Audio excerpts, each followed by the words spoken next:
Boom, cameras on, microphones on. Everyone is here in the dungeon at Marvel Freaks. Welcome back.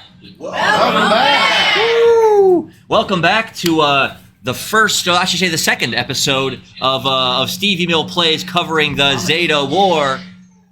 It was there. We are live at Marvel Freaks in the dungeon, and we have a doozy today, for we have 13 players. Welcome back, everyone. Glory. Glory. So, I'm Stevie Mill. We are here. I want to give a huge shout out to Marvel Freaks for setting up this action-packed session where every seat in the house is full. So let's give it up for Marvel Freaks, y'all. Thank you so much.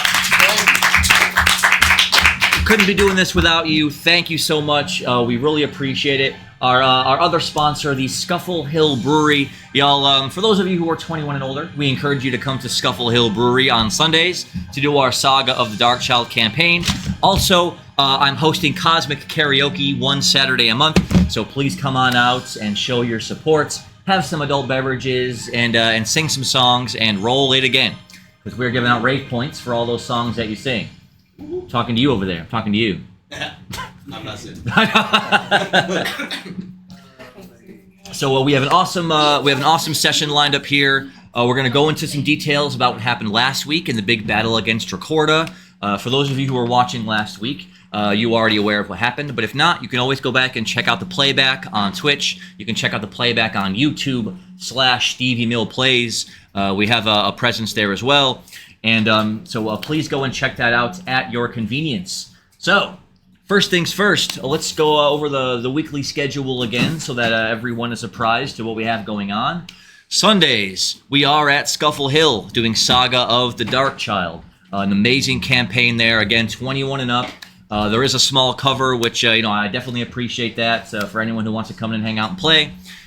So please check that out. And also, if you're on Facebook, go to Scuffle Hill's website, give them a like, give them a follow, and give old Mr. Dollarhite some grief if you get the chance, because he may act like he doesn't like it, but he probably doesn't. But we're doing it anyways. So on Mondays, we are here live at Marvel Freaks doing our Return to Argella campaign. We just did a campaign this last Monday. It was a revelation of a campaign, a lore dump, if you want to call it that. A lot of things came out in that session. As far as the is he putting his pajamas on in there? Yeah. Is it maybe? There was a lot of lore, a lot of storyline stuff to go on in that Monday session. So definitely go back and watch that if you're interested in the bigger story of what's happening in the world of Argella right now. On Tuesdays, as of yesterday, we started our Session 0 of our Legend of Versa Ren campaign, a gritty, swashbuckling pirate adventure over the open seas. If you like One Piece, if you like Sea of Thieves, you will definitely love this campaign because we are sailing and swashbuckling away, yo-ho-ho, and a bottle of Roll It Again. That's right. On Wednesdays, we are here live in Marvel Freaks doing the Zeta War. Now, we haven't streamed the first half or so of this campaign, so we are coming in with a lot of stuff already going on, but we are picking up right where the last session left off here and streaming it live on Twitch every Wednesday. And let us not forget, Saturday nights, we are here for the Spirits of Sadira campaign, another amazing campaign that we just started a Session 0 for last Saturday, so in its infancy, and so you can get on the ground floor of that. Come check us out on Saturdays. You will not be disappointed. And one Saturday a month, I'll be at Scuffle Hill doing Cosmic Karaoke. Again, if you're 21 and up, come and roll some dice to earn some rave points, have some drinks, sing some songs, have a great time. So much fun. And so thank you so much, Marble Freaks. Thank you, Scuffle Hill. Pledge of the Blade in the chat. Gordito in the chat. Achilles in the chat. Y'all, welcome back. Welcome back, everyone. Again, we have 13 people here for the session today. I'm going to take this wide camera, and we're just going to move it around a little bit so that you can kind of see everyone. I don't think we're actually getting the There you go. camera. It's moving. Was it? It's just It's very... moving. It just takes a little. It's just delayed. Oh, It's just yeah, on- yeah, It's on delay, yeah. like a 10-second delay. Got it. All the way around. Everyone say hello. Everyone say welcome back. Going all the way around. Yes, he's in his pajamas as well. We would prefer y'all to be comfortable if you're going to be hanging out with us, streaming in the late night hours. There we get everyone over there. Everyone over there in the corner. That is Ravey Boy. Do not adjust your television sets. That is him in the flesh. Let me put this back on the table where we all can see what's going on. All right, so let me do a quick roster check to make sure that we have everyone here on my roster card for today. Let me get everyone's agility checks, and then we'll kind of get right into the game. So, Dooku, are you here? Dooku, I am. Dooku. Oh, there you are. What's your agility, Dooku? 13. 13. Oh, they're using a D12. All right, Azarath, are you here? Yes. Azarath is here. What is your agility? 12. 12. Everyone is getting fast as fluff. Akasha, are you here? Akasha. Is Akasha here? Hey, and what's your agility? 10. 10. Bitsy, are you here? 13. 13. The Hunter. Getting fast. Alucard, are you in the building? Yep. And what is your agility?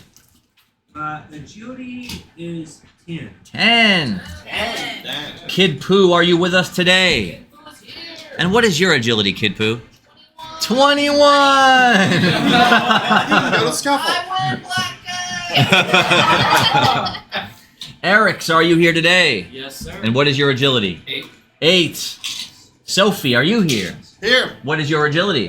8. 8 as well. Lila, are you here? Yes, I am. What is your agility? My agility is 10. 10. 10. Sylvian, are you here? Yes. And what is your agility? 10, he said with so much enthusiasm, I could hear it in your voice. Saigon, agility 12. Karato, 21. agility 21. Gustav Craig, I'm here. what is your agility? My ability is 11. 11. Whew, that is right. You heard it correctly. 13 players in attendance for the Zeta War today. Absolutely astounding. So, That's 13d6. right. Yes, that is a stack. That is a stack.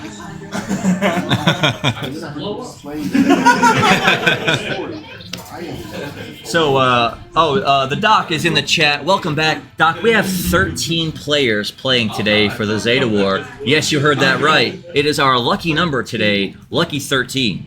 13. It just so happens that's what my D20 said. So we have Dooku and Azarath, Akasha and Bitsy, Alucard and Kid Pooh, Erix and Sophie, Lila and Sylvian, Saigon and Karato, and lucky number 13, Gustav Krieg. Oh, Sophie money. Oh, really? Is that from the horse track? The horse No, that's from betting on a Russian that lost the dice roll. Ghoul has arrived in the chat as well. Ghoul the Welcome. Undead. Hello, Ghoul. As they say when you rise from the grave, welcome back. Hey, And also, oh my god! Welcome back from the dead. All right, so let's go into a little bit of backstory about what happened in the last couple of sessions, just to catch everyone up. So as soon as our large group here got all of their allies in order, they went to Marilark, they went to Kleppa, and they went to the Ereval Isles, enlisting each army to come with them to launch an assault on the grand dragon city of Dracorda. And after going through all those trials and tribulations to get there, the group showed up back at Estwile, and all the armies were ready to march, thousands and thousands of troops. So, the next morning, the army rolled out. with Falcor flying everyone to Dracorda at supersonic speeds. Once the party got there, they saw the multitudes of armies of allied soldiers spread out on the outside border of Dracorda. And when the group landed, it was all the motivation that the army needed to launch their preliminary assault. So the army spent, I would say, 2 in-game sessions, so about 8 real-time hours battling Dracorda, while they made their way in through the front gates, over the bridge into the city itself, and then into the city to try to get to the Dracendium, which is the Dragon Tower, where all the experiments were happening in the first place. But no sooner did the players start to arrive there, then guess what happened? The tower itself rose up out of the earth and the dirt and floated up into the air. The whole tower, the whole castle, became a floating island of sorts, with all of the hundreds of people inside floating away into the stratosphere. Before it departed, it let off one single shock wave of pure electric energy that affected everyone, making your Zetas cost MP now. Almost everyone's Zetas now will cost MP. There will be a couple of exceptions. Your Zeta won't really cost a whole lot. Your Zeta won't really cost a whole lot because it's an internal biological method. But for almost everyone else, your Zetas will now... Oh, yes, yours costs 5 MP. Yeah. Oh, Gustav, yours costs 2 MP. Your Zeta costs 2 MP to activate. Since last session, sorry. Mine is 10 MP.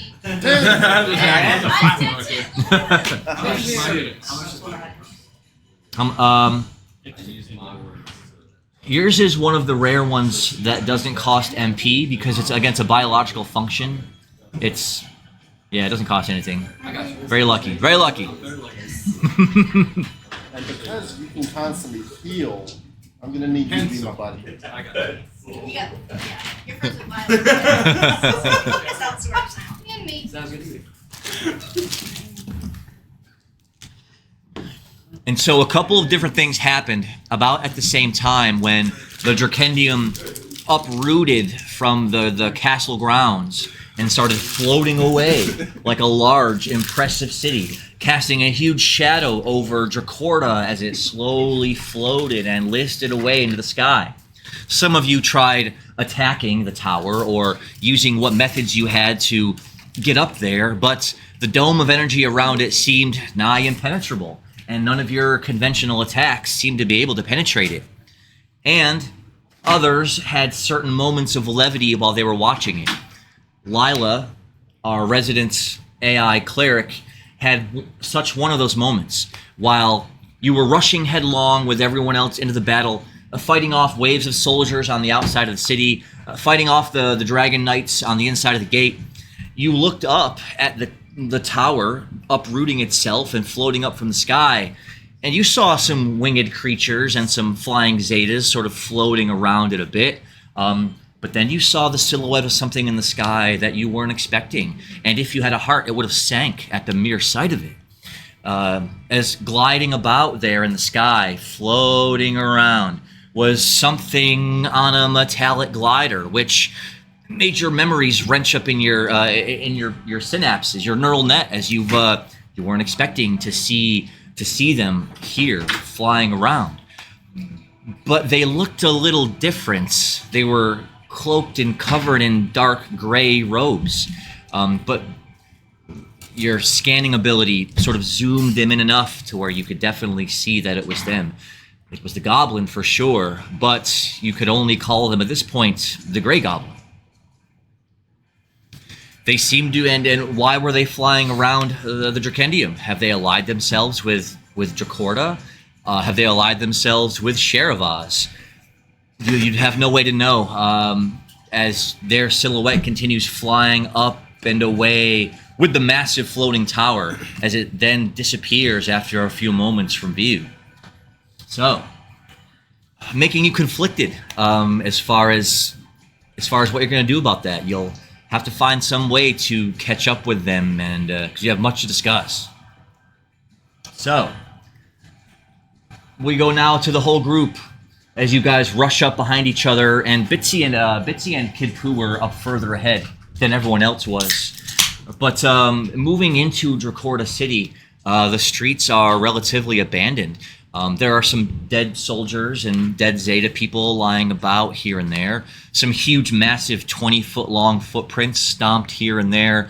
And then a huge exploded wolf body taking up a whole street with his stomach blown out, his innards blasted all over the tops of buildings.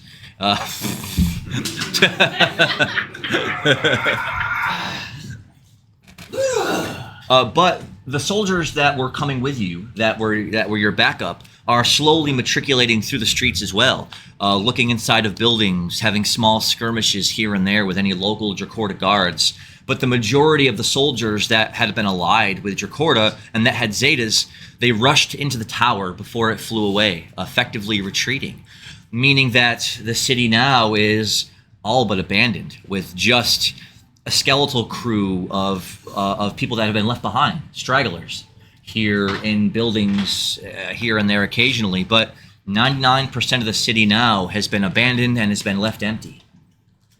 So as the army is forming in and rushing through the streets around you, moving through side alleys and running towards the crater where the Dracendium was, it leaves all of you a moment to decide what you're going to do in these moments. Are you going to let the soldiers handle things and secure Dracorda?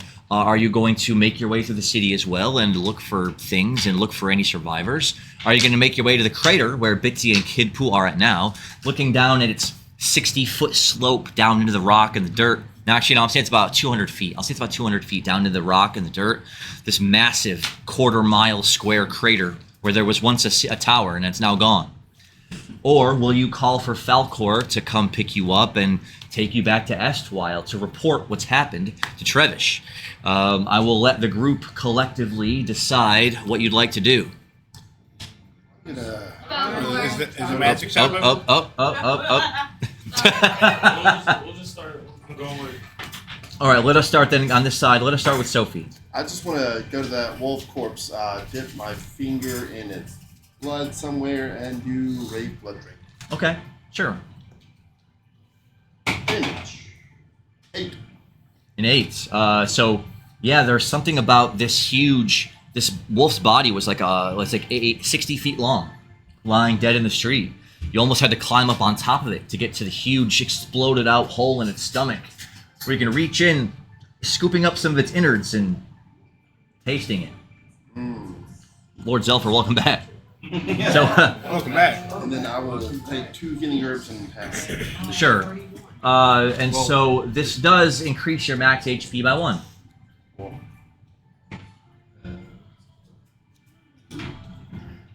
Let us go now to Gustav. Spent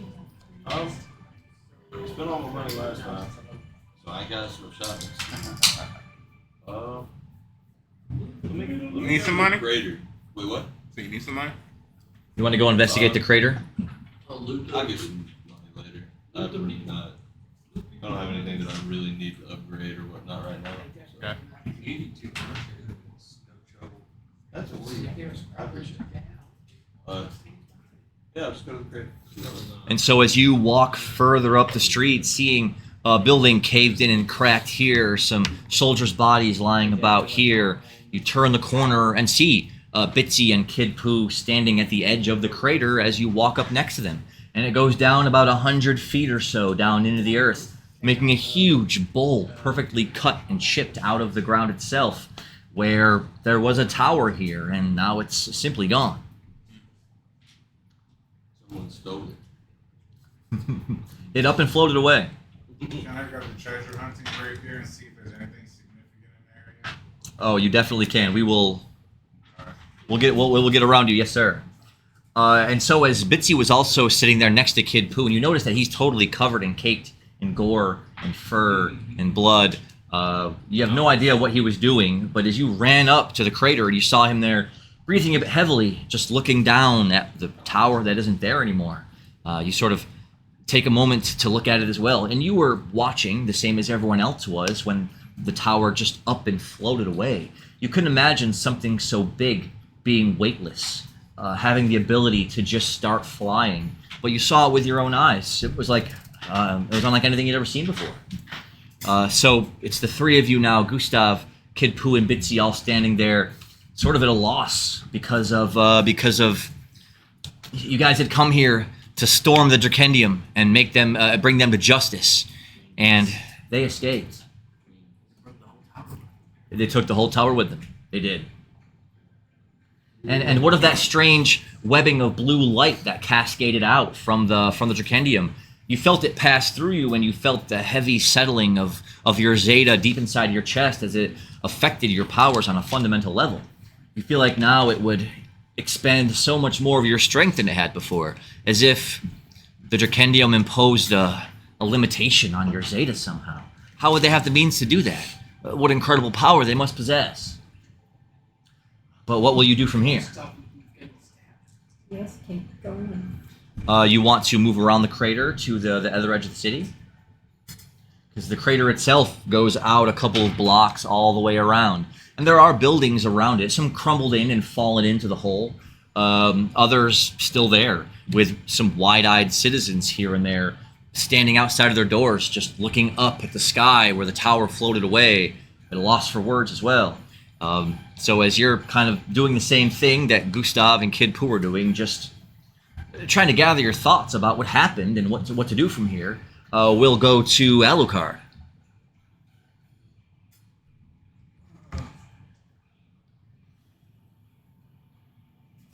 Well, let me use one of my MP potions. First thing you do is drink back an MP potion while examining the wreckage of the city around you.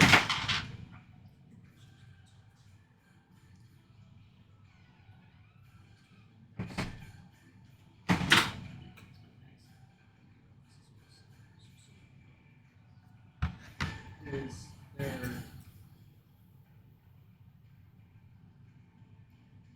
So that there was... The city is still relatively intact, though many buildings are broken down and crumbled in and crushed. You see virtually no people. The occasional person skittering out from an alleyway, quickly running into a house. The occasional eyes darting out from behind a curtain in a window as you walk by an inn. It seems that most people are either in hiding or have fled. Any shops nearby? Yes, though the odds are... Yeah, the odds are, as you walk up to one of them and you push the door in, it's empty, abandoned. The majority of shelves and boxes, broken, empty. Told you it was gonna be. But if you want to join the looting party, to say it that way, you want to join the looting party. Okay. Is there any more outstanding, Yeah, good luck. is there any bodies nearby? Yes. Alright, I guess I'm gonna play a little bit of, what you got? Okay, so then I will have everyone do their looting rolls at the same time. Let me get everyone's actions for the turn. I have Saigon in the looting party. I have Alucard in the looting party. Akasha, what say you? I was probably going to be the right move, or it probably will be, but I'm going to get on top floor and Okay, so you're going to go to the... You're going to actually take you back outside the city. You'll have to walk all the way back through the city, out to the gate and the bridge, and out to the field where he dropped you off. And there he will arrive to pick everyone up who's ready. So that will take you outside the city. Okay. Be on the exit team. All right, Eric's. I'm probably going to join the looting team and try to scavenge as many corpses as possible. Okay. Because I feel that. Lila. No, they're doing that for me. I'm gathering reagents. Okay. All right, Dooku. While everyone else is slowly fanning out, turning over dead bodies and walking into empty buildings, what action are you taking? See. I want check out the tavern, see if they have any alcohol. I will count that towards the looting party. Azarath. So I see Kid Poo covered in the blood but not some gore. It inspires me to play it too. Okay, you got it. Alright, so that was a 2.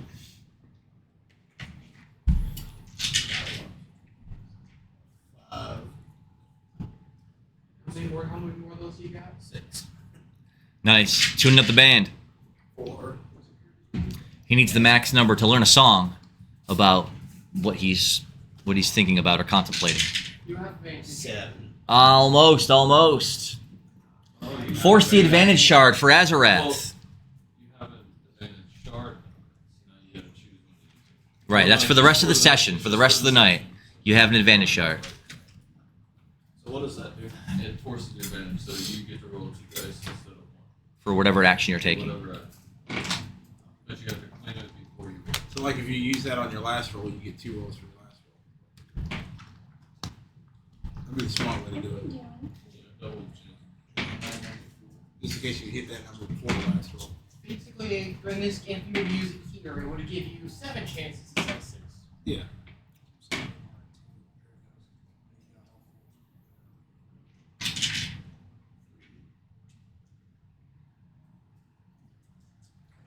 Come on, we need an 8. We need an 8. Limit it up. Up. Hit home. An 8. Hits the 8. Hits the 8. Hey.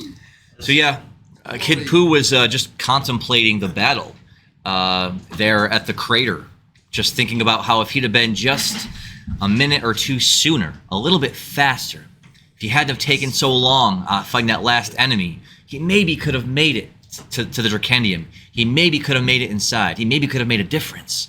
His regret is washing over him. He hears a pleasant sounding song coming up from behind him. You learn the song The Glory of Blood. Oh, that's enough to Glory.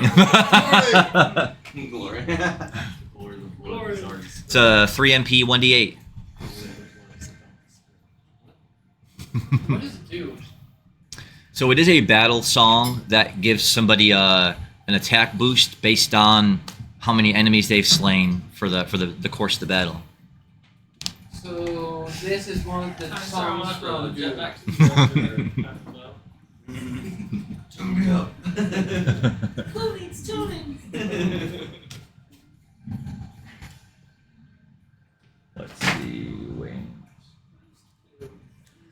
All right. Then attendance. Sylveon, what about you? The looting party. All right, Kid Poo. I am creating a new party.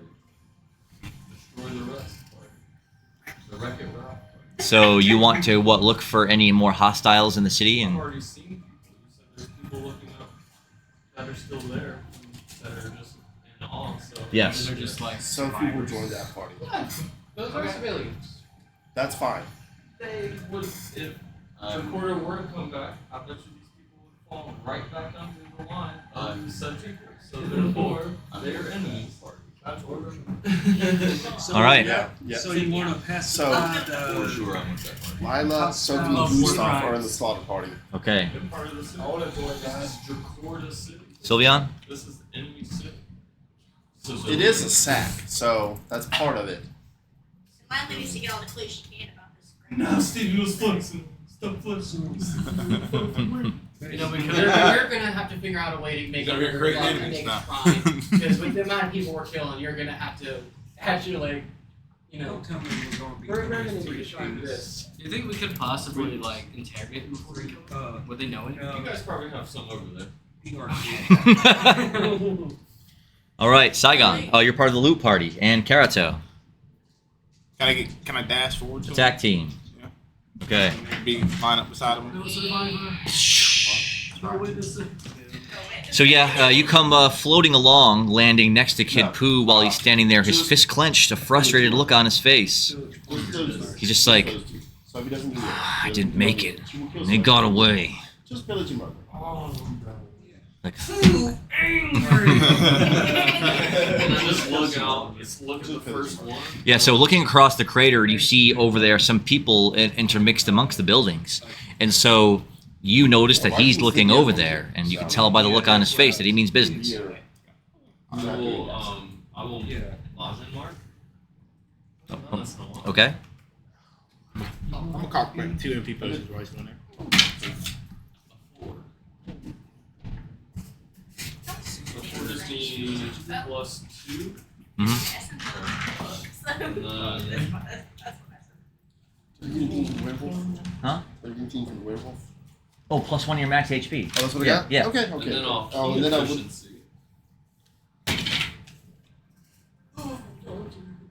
Yeah, I'm gonna use triple key, Okay. and I'll start with key transmission to the building. Okay.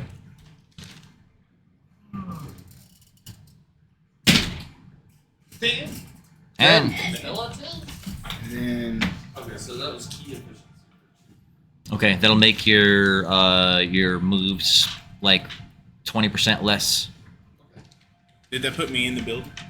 No, that will take you about 60% around the outside of the crater.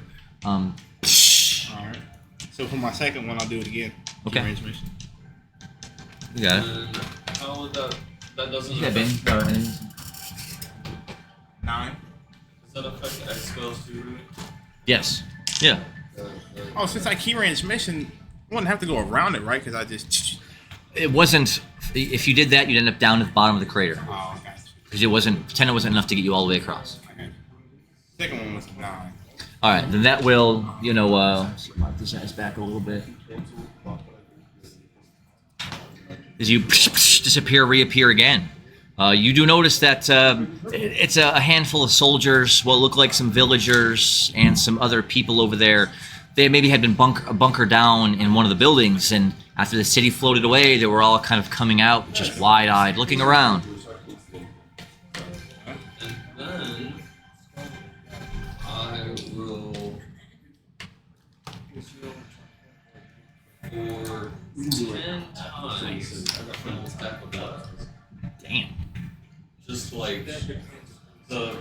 just spray the rest of all of the town. Okay. So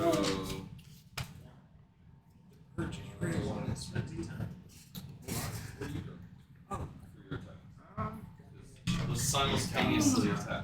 I'm going to.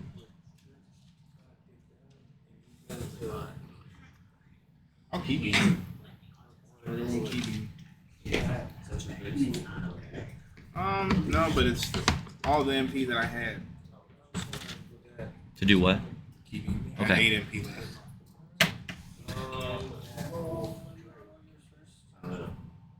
No, 10 of these. So. Yeah.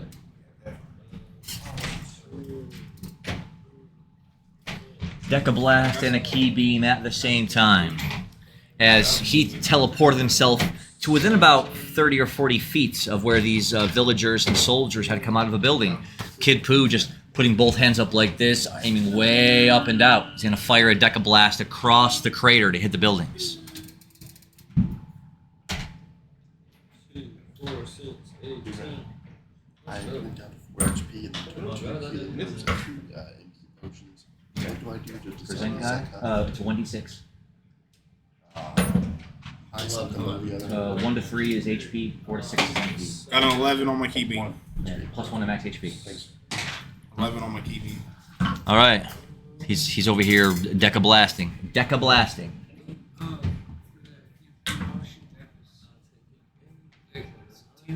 10. 10. 10. 10.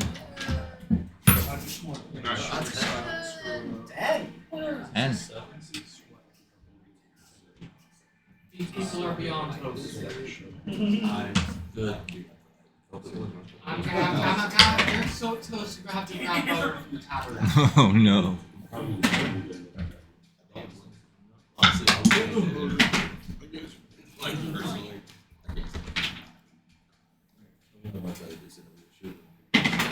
a shame we don't have a Enchanter, because he could dump all his souls into his gear and then fill up again.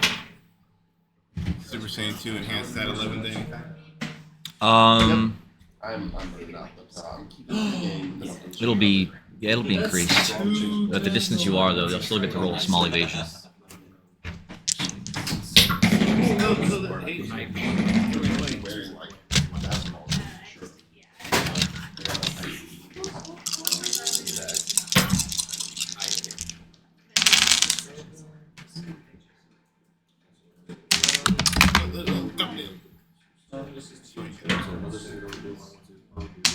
Aw, I know. I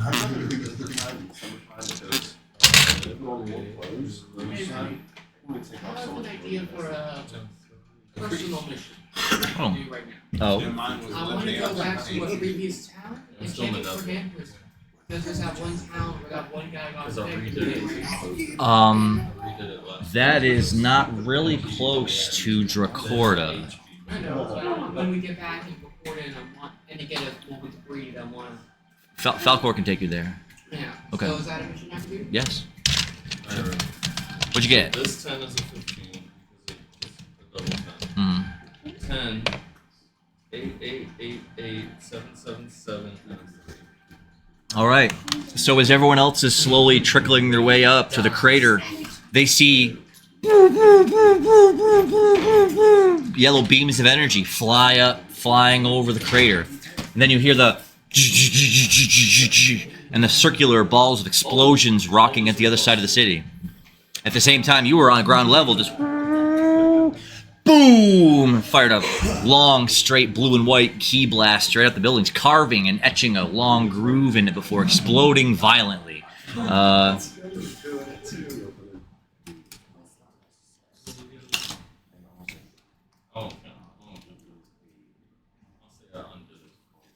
So yeah, the 3 or 4 buildings that were all there were rocked under the deafening explosions, causing concussion sounds that echoed out throughout the city as bomb blasts knocked the buildings in and caved everything down and shattered them and burnt everything around.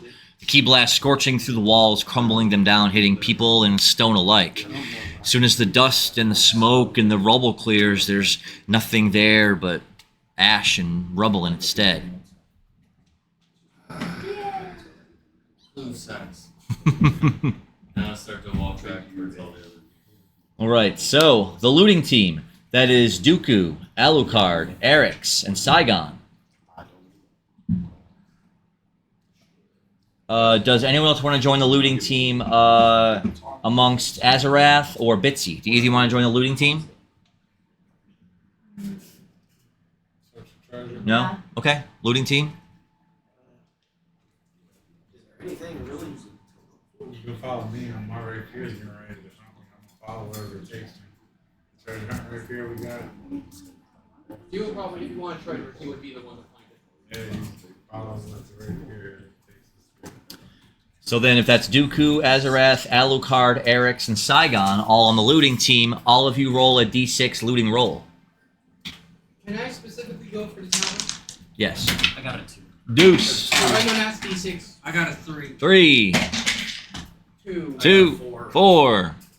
What'd you get? Right here, does the right here have any significance? Yeah, I'll give you a +1. I'll give you a +1 to your loot check, but you only got a 2, right? Yeah. So the highest number was a 4. All I right. use a 6 shard. You can use 6 shard any way you want. Have you used your advantage shard yet? You could use that as well. Go ahead, then roll it again and take the higher of the 2. 5. Nice. You want to keep that 5 or use the 6 shard? Yeah, I'll just.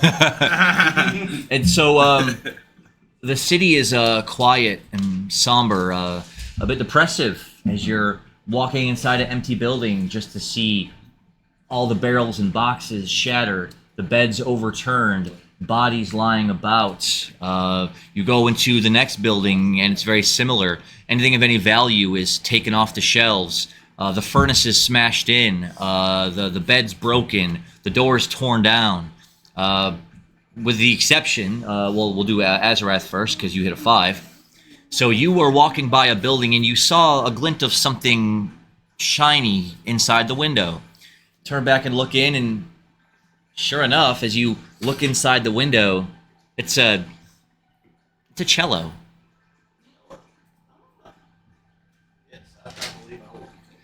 So pushing the door in, you see what looks like it was a music shop at one time, though virtually everything has been broken, shattered, destroyed, looted already, and there's a body lying underneath a heavy shelf. All you see is their arms splayed out and blood pooled up from underneath them. You have to step over that to get to where, right in the corner, there's a big, beautiful mahogany cello with shiny silver strings. It's what caught your eye. Yeah, just call it the, it's the mahogany cello. We need to get you a sleeping spell so you can play Fade to Black on the cello. Nice.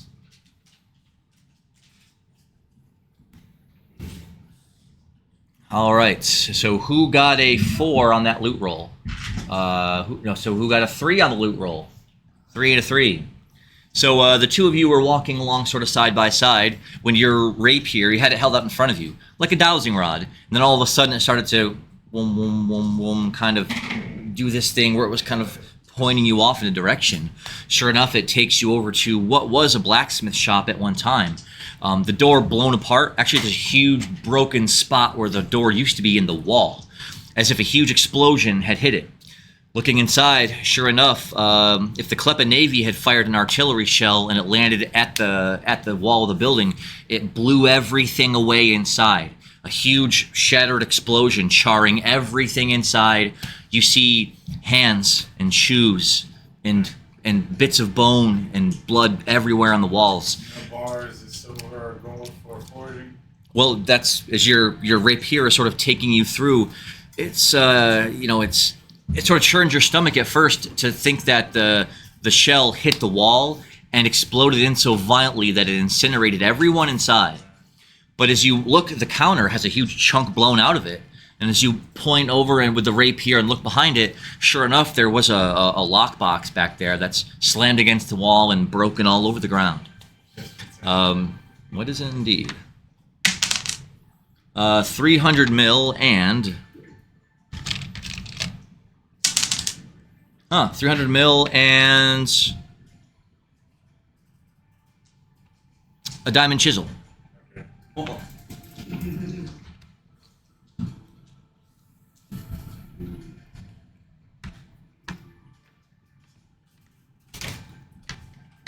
Alucard was also inside that building while you had moved past the counter and started scooping up coins and things from that lockbox.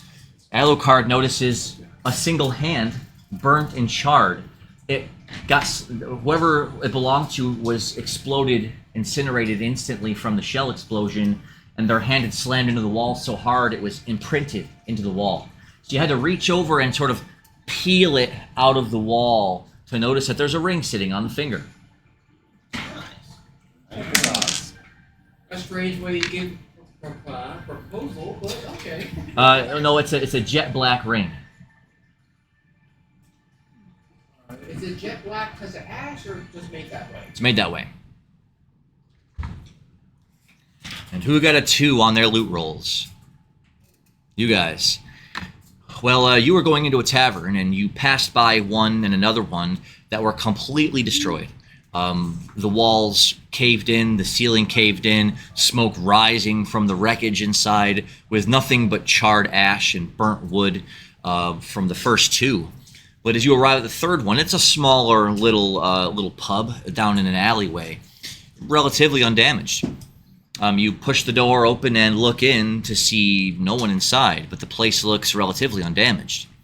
You walk around the heavy counter, around the empty tables, to the back room there. You don't see anything under the counter, no lock boxes, nothing there. But around back, you do see that there is still a couple of big casks of brew that are still there. They didn't leave with them. Grab both of them.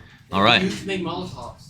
You got it. There is one cask of what we'll call it the Ogre Shout, is whatever this brew is. I have another thing I'm going to be looking for alongside alcohol. Okay. No cups. They didn't use metal cups here. They used wooden cups. There were some of those up in the front area. How tough are these wooden cups? About this thick. So if I were to throw them at someone, would they shatter? That would depend entirely on what's inside the cups and your strength check. I would have to get them reinforced, but I'll take some. Okay, you can take up to 12. I will take all 12. Hey, welcome back.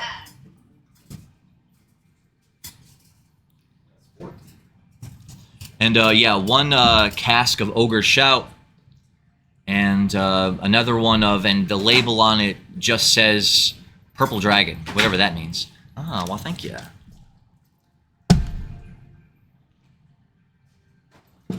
I'll take them to a bar friend to help me figure out what the heck they are.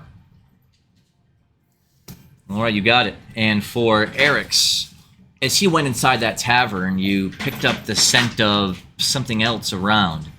It was the smell of, well, the dying or the dead. Going around back behind the alleyway, you see what maybe would have been survivors at one time. But between the alleyway of the pub and the back wall behind it, an explosion had struck the top of the wall, raining down hundreds of pounds of wall and debris in the alleyway, crushing everyone underneath. So as you walk up to the scene and grab a couple of rocks and pull them away, maybe it was the pub master himself and his family who are trapped under the rubble. They've long since ceased to care.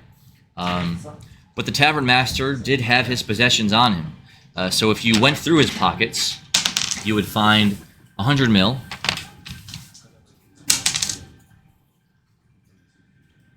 And he also had... we'll say he had a pouch of scrolls. I'll definitely take one. Okay. How many scrolls are in the pouch? Like 4.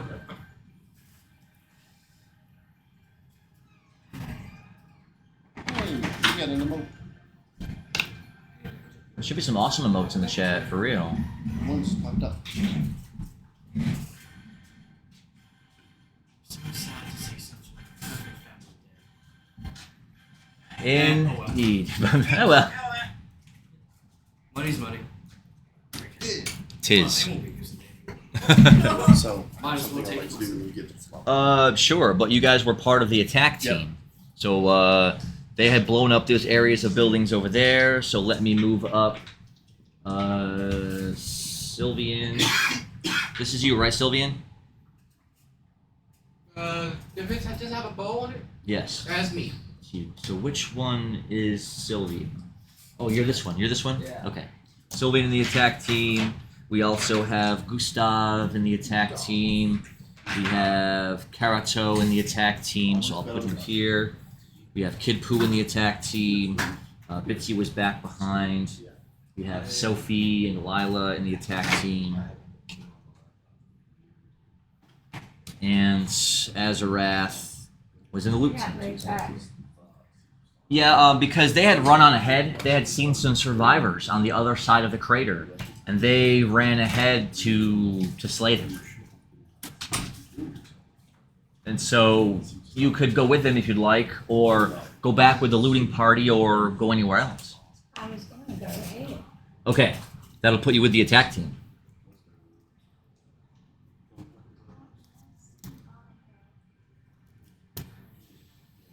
All right, so as the group of 1, 2, 3, 4, 5, 7 of you, that is Bitsy and Kid Poo, Sophie and Sylvian, Karato and Gustav. It's everyone, right? Okay.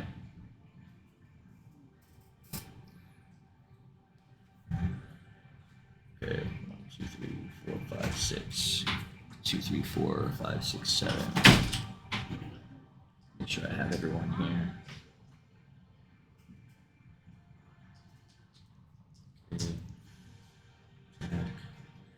Lila, Kid, Karato.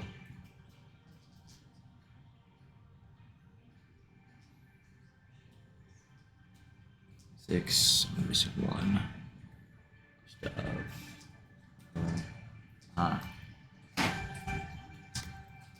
All right. So as the large group of you were walking slowly around the crater, moving back to the back side where there were the buildings were still somewhat intact, you you hear some noise coming from the streets up ahead. As you all ready your weapons and sort of charge your spells up and wait. Now soldiers start coming around the corner, but they're not Dracorda soldiers. They're wearing sort of a naval garb with blue hats and blue vests with harpoons and spears over their back. Oh yeah. Yeah, you're good.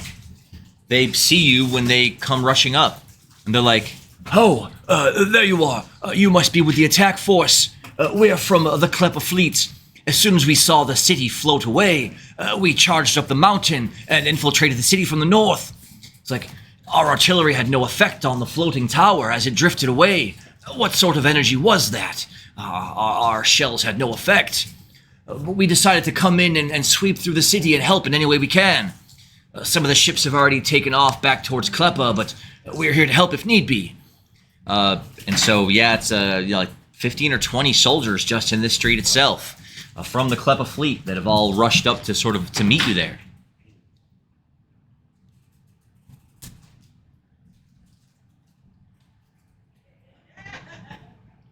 I know something I want to say, but it's going to get me in trouble. Welcome back. Welcome back. Whose peach rings are in here? That's mine. You want some? Yeah. Go for it. It's all yours. That's cool. Peach rings, dude. Slaughter everyone in the city. That isn't one of us. So you give the order to the Klepper naval soldiers to kill everyone. Mm-hmm. They say, even just the citizens, you want us to dispatch everyone? They allied with Sheriff of Oz. I feel like they could help them in the future. They must pay the price for the sin that they caused, having killed so many leaders, and hurting so many thousands.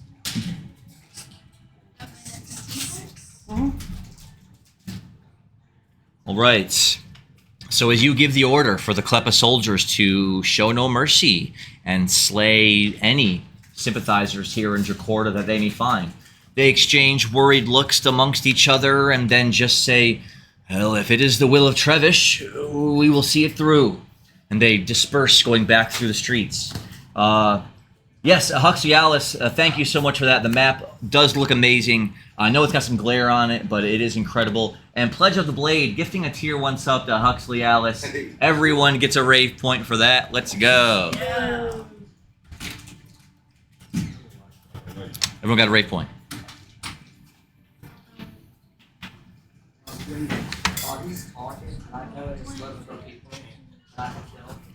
So everyone on the attack team then, roll a perception or intelligence check.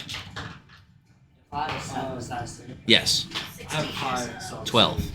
D6. 10. 10. That's 12. Hey, roll it again. Everyone that was on the attack team. Oh, okay, so it doesn't. I don't even. Yeah. What I did, get a 10 again. Second 10. Are you on the attack? Oh, wait. Roll the 4. Are you on the attack? Oh yeah, it is. It's 3. It's 3. Yeah, you're a part of the. You were part of the. You weren't part of the attack team, so you're. Yeah, you ran. Yeah, you got went on that duty. Although I will make a point to point out that as Akasha was leaving the city, out of the gates, across the long bridge, back out into the ground and the grass outside of the city, the scene is sickening as there are thousands and thousands of dead soldiers, explosions, weapons everywhere, people with weapons sticking out of them of all sorts of different types. As the battlefield is stretched out in front of you, the smell of blood chokes your senses, as it must be 3,000 or 4,000 dead people all out here in the fields outside of Dracorda. Okay. 10-10-1. 10-10-1. Right, and Lyle also got a 12 as well. So you guys each hit your max rolls on your investigation. So. Just be A 3. I mean, mine is attached to my What arm. has happened to who wanted us to come here in the first place? What do you mean? Wouldn't it be smart for a person to get on top court and go and report what has just happened to Yes. Though if you leave now, it'll be several hours before Falcor can make it back. If they decide they want to leave by then, they won't be able to because you'll be on your way there and back. So it may be more advantageous to wait outside the city for everyone to be done. Then you can all form up at the same time, and Falcor will take you all en masse. Though, if you want to loot the dead bodies outside here, there's thousands of them littered around you. There's so much armor to sell. You could make tens of thousands of mil off of these troops. I already have a blade of some sort. Yeah, it's all on your character sheet for sure. I already have an Arcanian blade. Yeah, but you can have more. Okay, that's true. Greed is infinite. I would try to go and get it. Sure, yeah, you guys are about to do some outside the attacking on the Yep. attack team because you guys roll pretty high. I would probably try to go and get a weapon, but I'm probably already outside the city. So. You are, but then you're walking in between all of the dozens and hundreds of dead and dying bodies that are strewn all about you. Some of them blown into pieces, others smushed and crunched, others lying there lifeless, staring up with no apparent injuries, others with arrows and sword slashes and cannonball shell explosions and burnt bodies and just everything laid out in front of you. A scene of death at such a magnitude you've never experienced before. I guess I would try to go and get one. Then roll a d6 for a looting roll. Honestly, skill issue. Roll it again. So yeah, you notice one long-looking curved scimitar sticking out of someone's back as you're walking by them. You grab it and have to pull it out with your hands like this. It's a steel scimitar. Hey! Gift is sub. Hey, another gifted sub. Everyone take a rave point for that gifted sub. Let's go. Thank you, thank you, thank you. very much. Welcome back. We appreciate you. Oh, and a new follower. Kendall Chandler 05. Thank you for following. Hello, hello, hello, and if it's your first time here, let me just say, welcome back. Welcome back.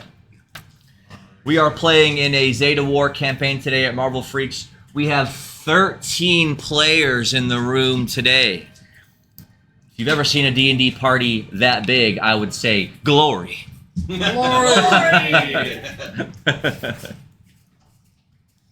One rave ability for Saigon, our resident wood elf shift ninja.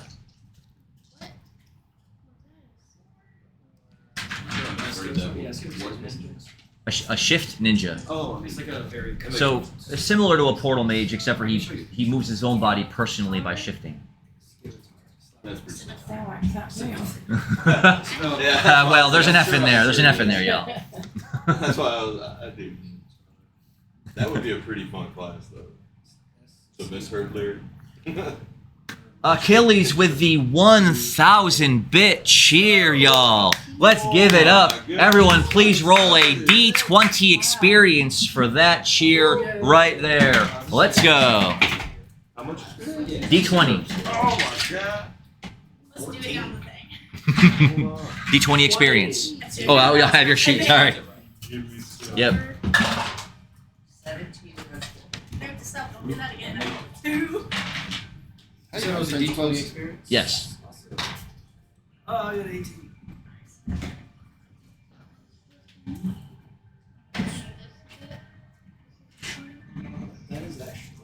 Here you go. One rave ability.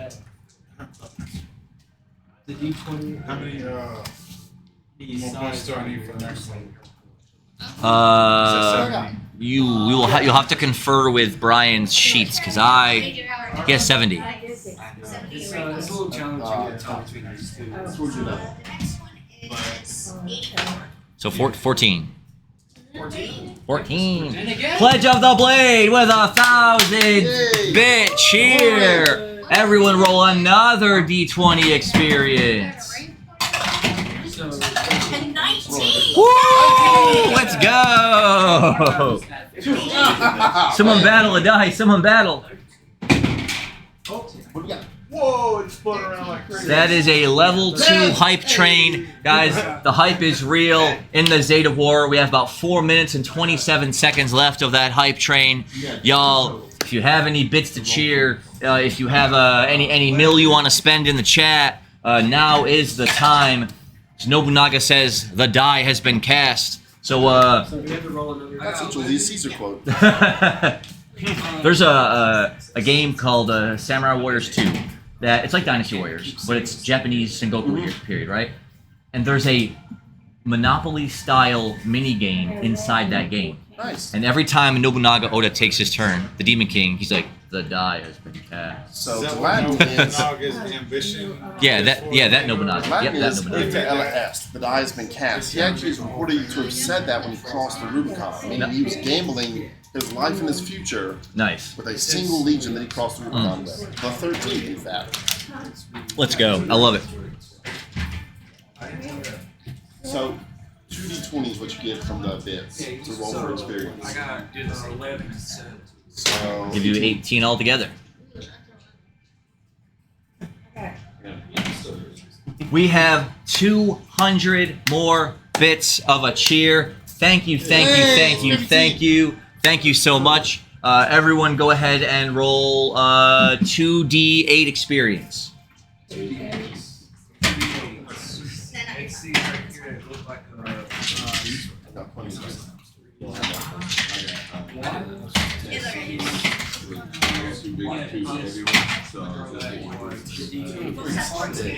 2d8. Yeah, character experience, yep.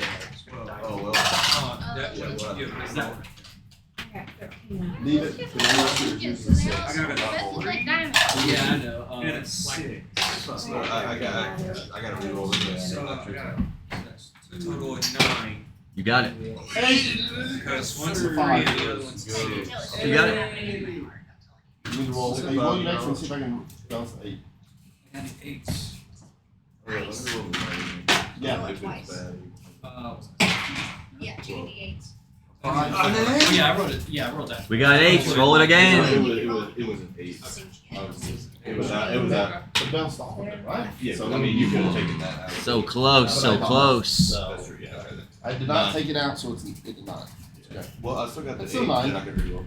Y'all who are now subscribed, No, don't. please enjoy the ad-free experience because I am activating the ads.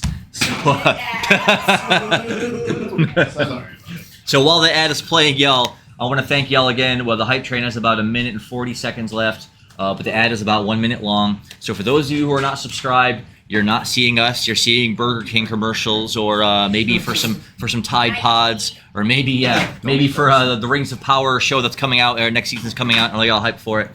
If you are subs though, we definitely appreciate y'all for your sub. We appreciate y'all for hanging out with us, and just know that we have sessions going on all week. Monday, Tuesday, Wednesday, Saturday. We'll be here on Twitch 4 days a week. So we definitely hope y'all want to hang out with us. Whoa! Whoa! Pledge of the Blade gifting 5 subs. Everyone take 5 rave points for that. Thank you, thank you. Pledge of the sub. Now with a total of 112 gifted subs in the channel. 112. 112. Y'all. Holy flip. Rave ability for Sophie. So I'm at 8 rate. Right, so that's your first one's at 7. Rave ability for Eric's. Did you just get 14 altogether? Oh, rave ability for Sylvian. For those of you who are new to the channel, rave points are the style points in this campaign. Every time something funny or amazing or really cool happens, you get a rave point. Once you unlock certain amounts of rave points, it unlocks the rave skills for your character. Those are the over-the-top, flashy, impressive skills. Those are the ones that make you, they're the ones that make you feel tricky when you're doing it. You know it's tricky. Yes, exactly. So, Sylvian, our Wood Elf Ranging Gloomstalker, gets a rave ability.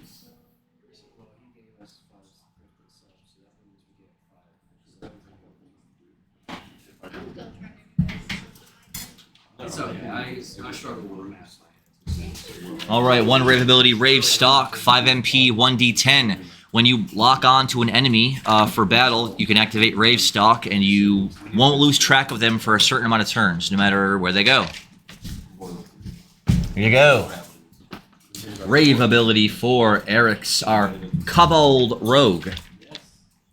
One rave ability.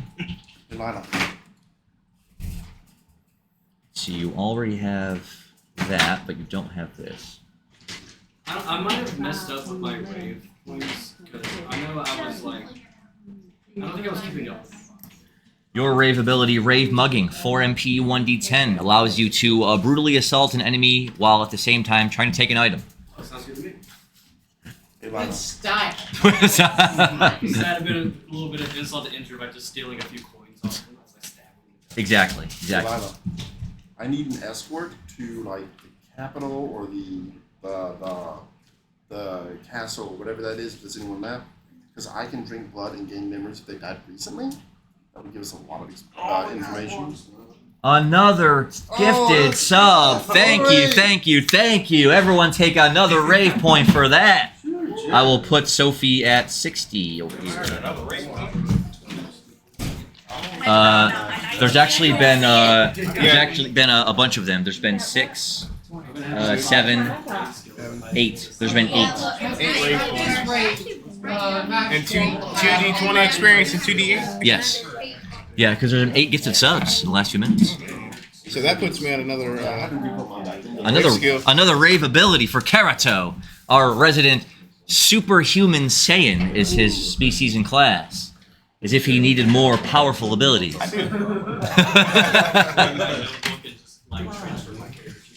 Yes. Yeah. I mean, at this point, you're already like so powerful. I'm pretty sure you could outrun death. Yeah, pretty fast.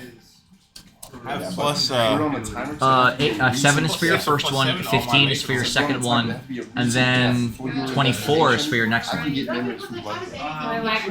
an escort just in case you're in the city. Nah, I just gotta get one more. One more. Thank you for contributing to the Team Skill Challenge. I see you over there. And how the Team Skill Challenge is going to... Oh, well, bang, look at that Team Skill Challenge contribution. Thank you very much. How that works, guys, is because we have 4 sessions happening all at the same time. Whatever session we're in, when the Team Skill Challenge is complete, that will be the group that gets the Team Skill.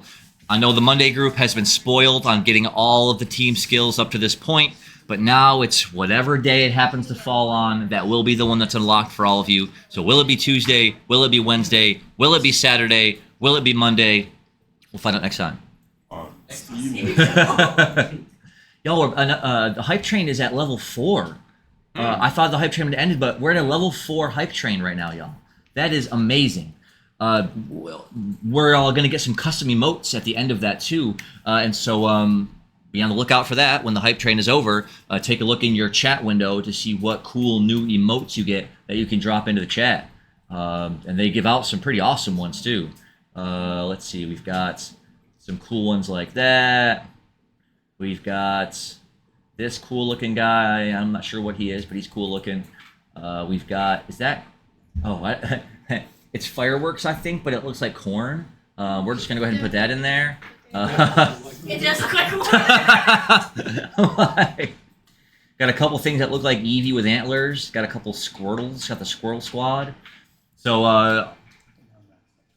another 1100-bit cheer, y'all. Holy flip. Thank you, Sophie. Everyone roll. That is a D20 and a D8 experience. Roll them again. I'll give it that. That's an 8. Hey! I got 18 for my Yes. Serico, what is your agility? 11. And are you with the attacking team or the looting team? 1 and 3. Is it like an easy number right now? 1, 2, 3, 4, 5. 1, 2, 3, 4, 5, 6, Another 100 bits. 7. I got a 1 in Mil. 13. Oh, that's another D8 experience, y'all. So whichever side is the Okay, that'll put you on the looting squad. All right. Do you have to make another? Or I do not. I do not. I will, if you could please. You said that's another. Yes, another D8. Let's go. Wait a second, does that make us 14? Yes, the party now is up to 14 players today. There is no D&D you will find on Twitch that will have 14 players in it, and even if you did see one, they would not even be a 14th as cool as us. That's right. Right. If you do Keep see spinning. one, no, you don't. Yeah, you didn't. You didn't. It was a pigment of your fermentation. Yeah. That's an objective fact. Yeah, if you saw another one, you need to take your meds. Let's go. Gifting 5 subs! Let's go! Everyone get 5 more rave points. I'm still doing rave abilities over here from the other ones. Thank you so much. That is absolutely amazing. That is incredible. Rave abilities all the way around. You get a rave ability. You get a rave ability. You get a rave ability. I'm now at 14. I'm now at So now you need one more. Okay. 7 plus 8. I understood that. 5 more rave points. Yes. One more time, and I have no sense. If it has just one thing.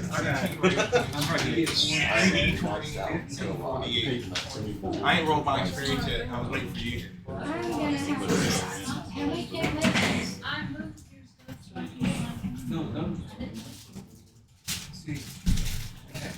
Do you say I need one more, or did you say I get one more? Okay.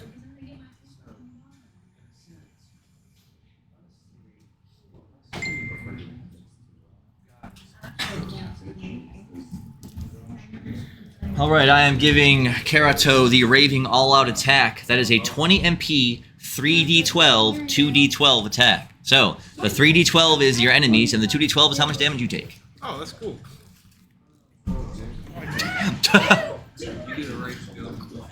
Two more gifted subs, y'all. Everyone take 2 more rave points. Let's go. Let's go. Honor and glory.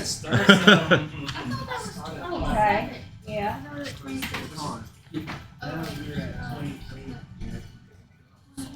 Yeah, I don't even know if I have any more space. We are so close to hype 6. Holy flip, we're about to beat our last record, it says. 3 minutes left in the hype train, 86%. Rave abilities all the way around. Running out of space with my paper. Which was kind of my fault because I started drawing it back without realizing. Dang, really? It says, yeah, all-time rec channel, all-time record, 21% at level 8.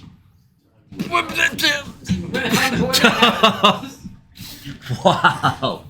Holy moly. Yeah, thank y'all so much for all the support, for all the subs. Please enjoy all of the special animated emotes that you get for being subscribed to the channel.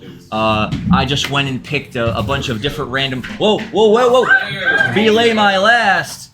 That is 2 more gift, 2 more subs. The hype train is unprecedented, y'all. Level 5 complete. I need one more for my rating. Let's do this. Is that 2 more rave points? Yep. I lost my calendar. All right, your rave ability. Oh, well, we got more experience rolls, y'all. Sophie. We got more experience rolls, y'all. That is another 4d8 experience, y'all. 4d8. Another 4d8. Let's go. Roll them bonuses. 4. 4. Rave. Okay, so your raving ability is called Rave Recut. It's a certain amount of times a day when you roll your cut roll to hurt yourself, you can re-roll it. Okay. Another 2. So maybe hopefully to tone down the damage a little bit. Another 2 more. Woo! Rolling 8s. 8s. Oh, you guys aren't even finished with those, but there's another 2d8 that has been added. 20. Rave ability for Saigon. 2d8 XP. Yes. Where's my Thank you all so much for all the support. We are trying to do something amazing and different in the D&D space with our progressive D6 play. We're hoping to do a Kickstarter later in the summer and write the rule book and get it out there for everyone. And so be on the lookout for that too via Kickstarter. I'll post all the details for that. We'd love for everyone out there to get their hands on this rule book. The Retribution Fairy is here! Let's go! Thank you very much. Receipts, which will convert to raw character experience at the end of the session. Woo!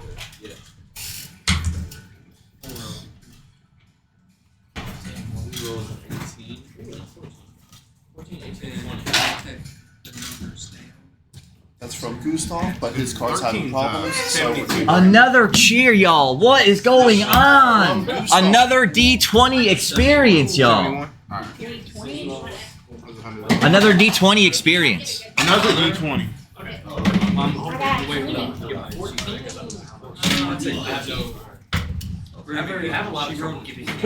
Oh, then roll it again.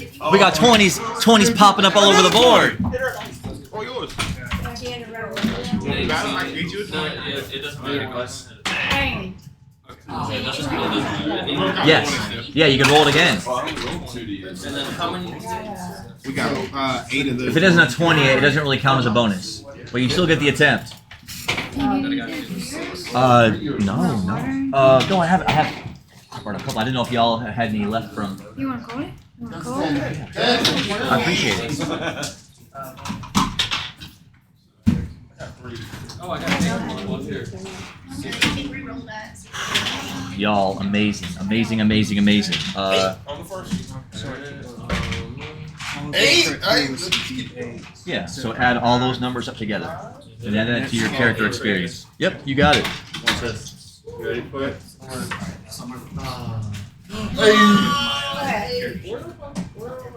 Thank you so much. 7-7. Before I've got to tap one right now. Before we end, you got one more receipt for me to remind me.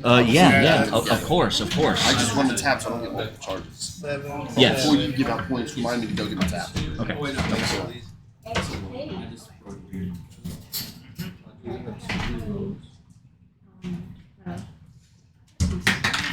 sir. There's so much gifting in subs that I turned towards over Spanish. That is definitely French. Yeah. Sorry, I don't speak Italian. Yes, guys. Did you guys think you were done rolling bonus rolls? Did you guys think you were done? Did you think the fun was over? After your D8s and your D20, please attempt the cosmic roll. Now, what is the cosmic roll, you may ask? It's a 2d6 D8 roll where you have to hit the 427. So, everyone attempt the cosmic roll. Another 8. You're gonna want to try and get 427. Oh, yeah. Holy crap, I actually got it! Hey, we have a 427! Everyone gets a rave point! I got a 7 and a 1. Yo, we got to. Thanks for that hype train. It was 16 subs and 5,000 bits. Level 5 hype train. Y'all, please. I got 325. That's what Dice made with you earlier today. 4, 5, 7. She was on vacation with you. We got her So you see earlier in the week when I rolled 427 a minute late? Yeah, I was upset. All right, raveability. Here's a raveability for I Akasha. clocked back an extra 5 minutes so I'd be awake because I was making up for work when I did that. 5, 6, 7. So I got 1 for real. But 2 reroll. That's pretty crazy. Oh man, yeah. I'm giving out all the rave abilities. I think almost everyone has unlocked at least one rave ability by this point. What are the new hype training modes? I wonder. Did you want to? Oh, it's that. Is that a merfolk? Is that a merfolk? I have 3 rerolls and an extra 1. Where is that? Where is that merfolk? That looks like a goblin. Yeah, I got the goblin. Oh, so why does it look like a merfolk to me? That's a goblin. Of course, I get the goblin. I've got. This is not a new one, but this is for like for thinking. Stevie Mill, for thinking it was a merfolk. Oh, that is definitely the drone face palm. All right, next rave ability for Lila. I do have.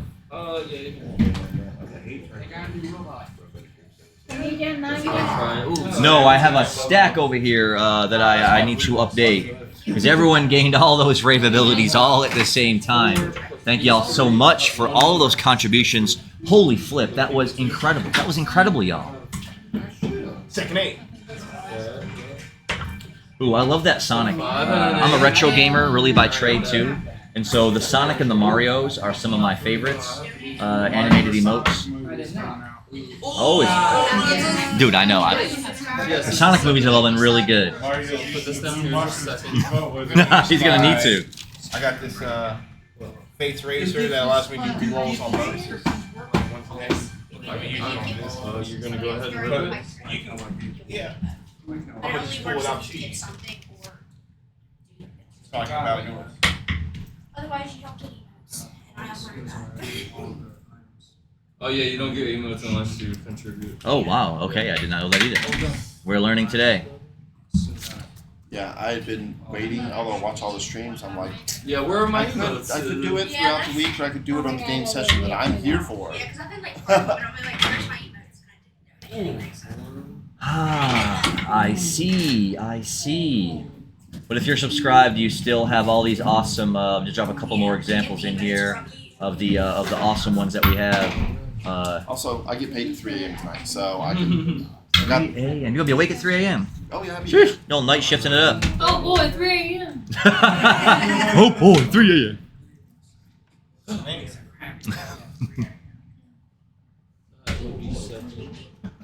3 a.m. or 4 a.m.? I think it's 3 a.m. Yeah. I would never be able to That's 2. That's 2. Are you trying to make Magneto a Prince Charming? Yes. That's the third time I've heard someone compare it to. Have you ever seen Young Magneto? A young Eric Lenscher. Yep. Indeed. That's my character for Saturday. Really? The next Stevie Mill game I play is gonna have a Lita. Like Yeah. the Battle Angel? Yeah. Ah, okay, okay, Yeah. very nice. Yeah. It's still going. You know that, right? Yeah, it's still going. The new, the next chapter comes out in February. It's supposed to come out in August, but they delayed it, so it comes out in February.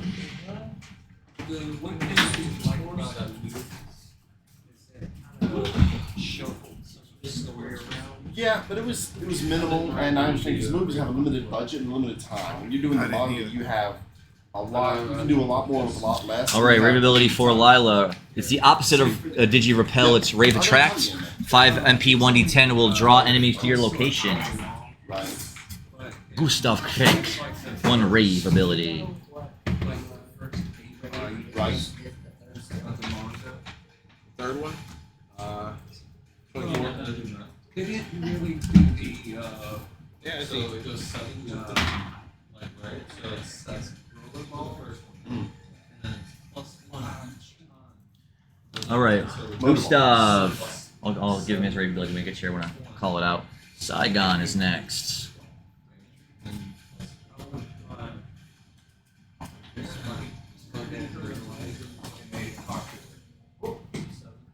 Stand up for that.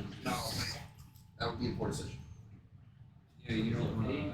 I mean, I do have shorts on. It's okay. I can use that. But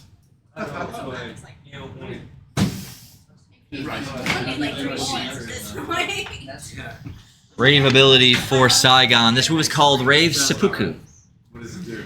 So when you're at close range with the enemy, you turn around and skewer yourself using your own ninja energy to increase your attack to hit them behind you. So it does damage you and it damages them, but it hits them a lot worse.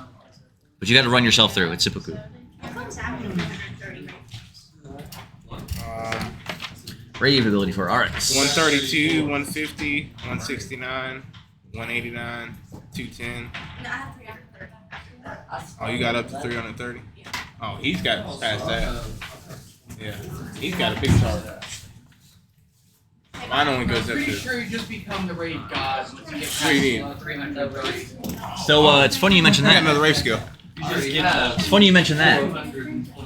Because how I have it worked out is that once players get up to a certain amount of rave points, then they end up getting some kind of ability that allows them to try to ascend to the raving realm. Rave skill. So, but you have to get a certain amount. And unfortunately, the more people that ascend to that level, the more that everyone else needs. Because, you know, it gets crowded after a while, and it costs more rave energy. But at this rate, we're going to have a lot of people in that rave pantheon, without a doubt. Without a doubt. We're gonna have a rave session or a rave campaign at one point. Only rave abilities. That's a pretty good idea. Only rave ascended characters. But what happens? Do they get descended? What happens? What happens to all their abilities? Stevie Mill's the creator. Next time. It'll be a Next realm time. only the raves can enter. I just like throwing ideas out there because you know, hopefully one day It'll catch on. you know, just it'll just Yeah. That's right. why I don't play my computer. They say if you never talk about it, it'll never happen, right? Yeah, you got to speak into existence. You got to manifest it. Yeah. The entire campaign consists of us, of the Raving Realm getting attacked by a bunch of entities calling themselves the Exploders, who are upset about the constant racket. I can do so. So the rave ability for Eric's is Rave Charge 5 MP 2d10 all out attack for you. Next, let us do Bisky. Yeah, again, sorry, I'm running out of space. Like I said, It's all right. Just got to get you a little notebook or. I got it. Trust me. Yeah, for y'all, these stat sheets are, you know, half a paper size with all the stats on it.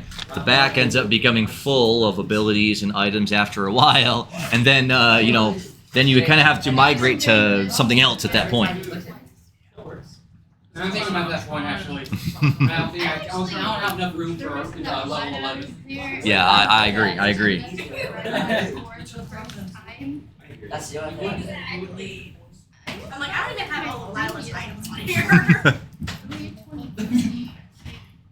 And I'm starting to use my contracts when free as writing space.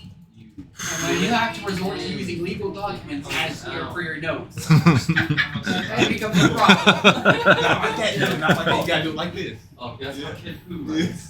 Don't write like Kid Pooh. That's inspirational.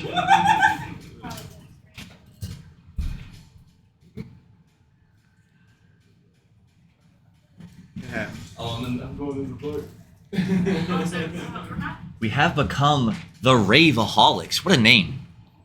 So, ability for Bisky, this is a Raving Arc Shot. It's a 6 MP, 1d20 long range arrow attack. So once we got the taste of all these raving abilities, we just can't stop. Like, he got us hooked. He did it. Is it possible to create a character that just naturally accrues rave points? Yeah, yesterday we have a Rave, Nehemiah made a Rave Bomber. It's Bomberman, but with Rave powers. Put rave in front of you. So like he's gonna be like he's gonna be kind of like a Ravybot character where they're gonna find him underground somewhere, like hidden away. But he creates bombs in his chest, and it kind of opens up, and he takes it out, and he sets it down, and then it just goes off. Isn't there that one sparkly character from the new X-Men show? Talk about Jubilee. I think so. She makes like plasmoids, which is kind of different. Yeah, they're which it'd be more like the character Boomer or Boom Boom from X-Force, who can like make explosive little orby things and kind of shoot them out there. Right, but I'm thinking if the bombs are fueled by pure rave energy, it'll look a lot like hers. Yeah, they'll be glittery explosions, I guess you can say. They'll be big boomers. Glitter bomb. Rave Palm Strike. I'm on Sylveon right now, so I will give him a derivative of that move, Lord Zelfer. Yeah. Thought it was gonna be Bob. For a minute, for a minute, I thought that's the only name he knew. It's pretty simple. I think I gave it to him. I don't remember. Alright, I will give Sylveon Rave Gloom Strike, 4 MP, 1d8, 1d4. This attack has a chance to blind an opponent when it lands. Shoot yourself. We'll have to look at you. Also, Brian, do you have anything further than 330 at the rate points?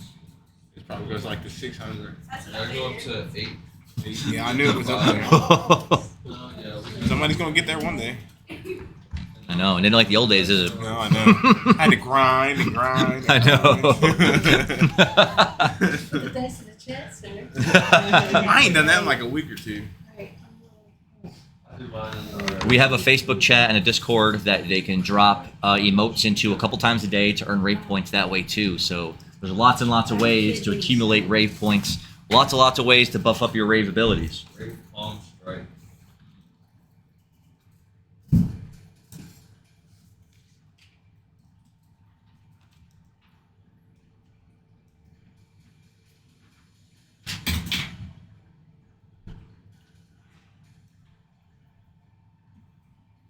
Alright, for Alucard, Rave Timed Blast.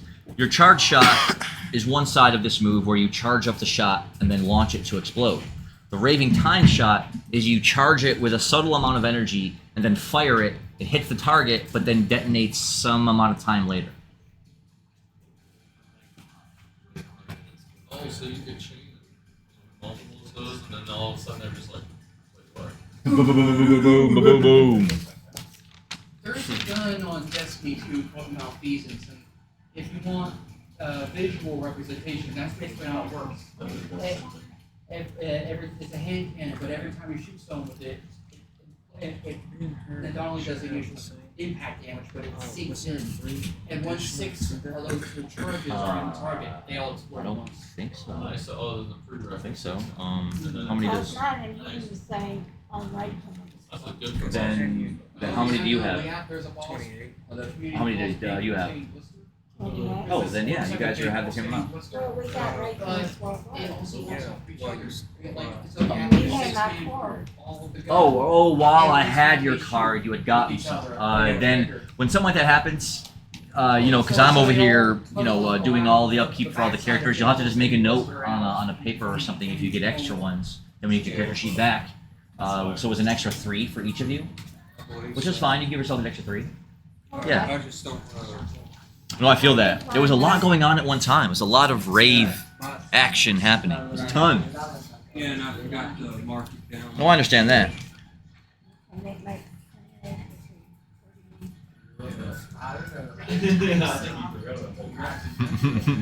got the world in here. Wouldn't rave technically call a timeout? Wow.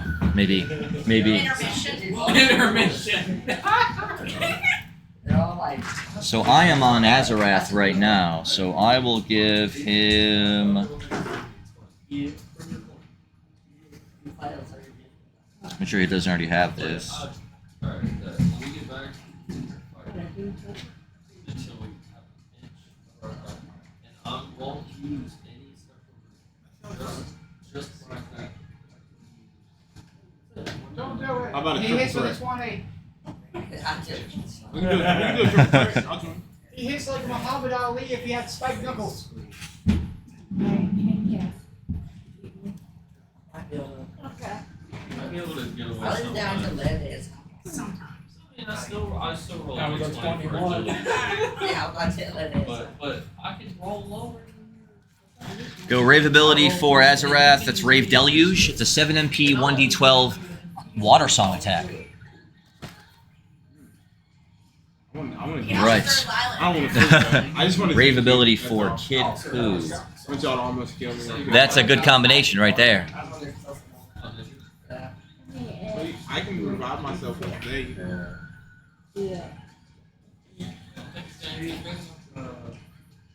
I know I would literally have to not roll. You can equip Lila on your wrist. Look at Yeah, okay. In the video. I need that.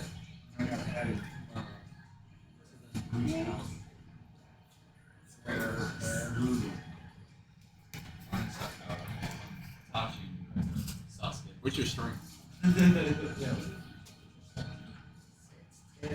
Big strength. Mine's 5. So. You are. Yeah, exactly. Yeah. This rave ability for Kid Poo, we're going to call it Rave Over Energy. It's a 1 a day that allows you to automatically double the amount of ki you have in one of your techniques that you're about to employ. The cost, negative 1d4 max MP. Negative 1d4 max MP?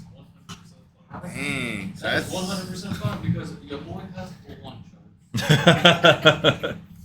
And Gustav, I gave Rave Blade Element, 5 MP, 1d10. He already has Bolt Breath, Ice Breath, Ash Breath, and Gust Breath. This allows him to enchant his blades with one of those elements by breathing onto the blades to enchant them with the element. All right. Whew. Is everyone all set now with their updated Rave abilities? Yes. That was a lot. That was incredible, y'all. That was amazing. And let me do a little something. You just have bad. He needs to eventually unlock Rock Breath just so that he can make someone smell it. With it, like, you know. Guys, I'm going to give y'all a couple minutes to do this prediction in the chat so you can earn a little bit of extra mil. Let's go. I got 2.2K. We're gonna pull up. I've been waiting for Prediction has started, y'all. Take a look at that prediction. You can make a decision about how you want to... Don't both you guys have the same raise. Don't both you guys have 20 minutes early? Indeed. I also have So you got about a minute and a half to make your predictions. all my movement from my Mercury Samus. Indeed. No, it's game. You gotta wait for the timer to count up before y'all can roll for it. Well, we can look and see who's betting. Oh, it's even. Look at this, Carrot. Look at this. Of course. Oh, wait. Kid Poo going up. Yeah, I mean, he's over there betting.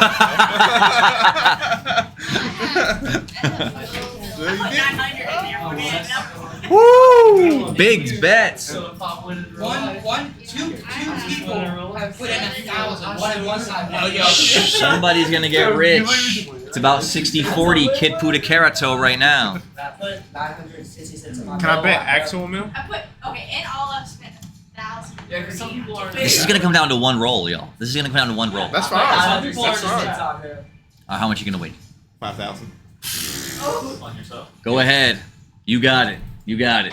5,000 mil betting on himself. That is the picture of confidence right there.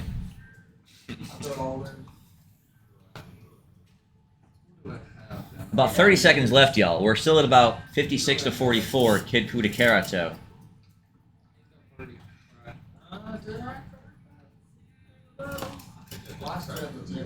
Yeah, I did crack.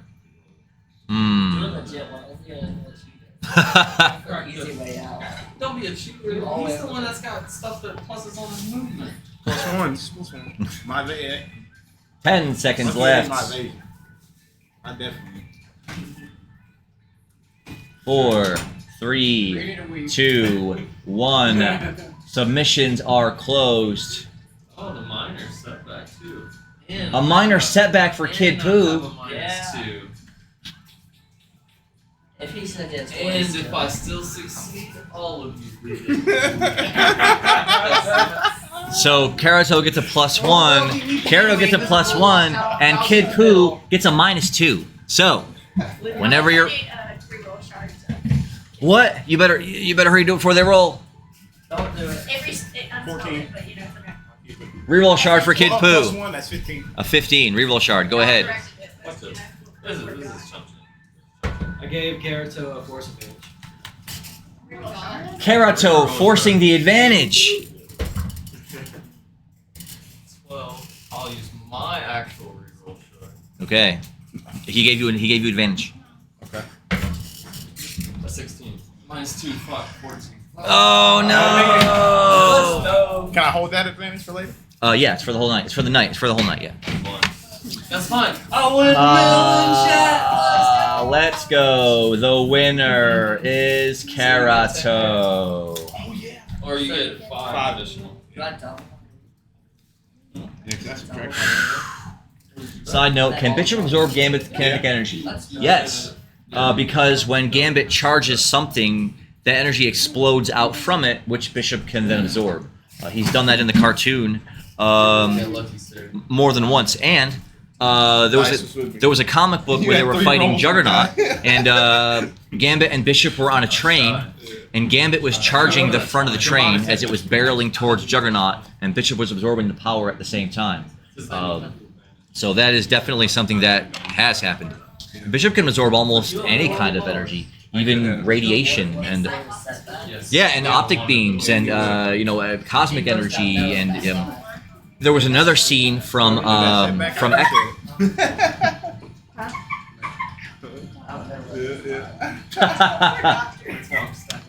talking about Pokemon. We talked a lot about Pokemon yesterday, though. We had a good discussion about Pokemon yesterday, for sure. There was a comic book where all the X-Men were there for Ilyana's funeral, and Magneto swooped down and was using his magnetic powers to keep everyone frozen in place while he diatribed and went on. Unbeknownst to anyone, Bishop was just constantly absorbing that energy as it was being applied to him, supercharging him. Another strange little nuance of Bishop's power there and what he can do.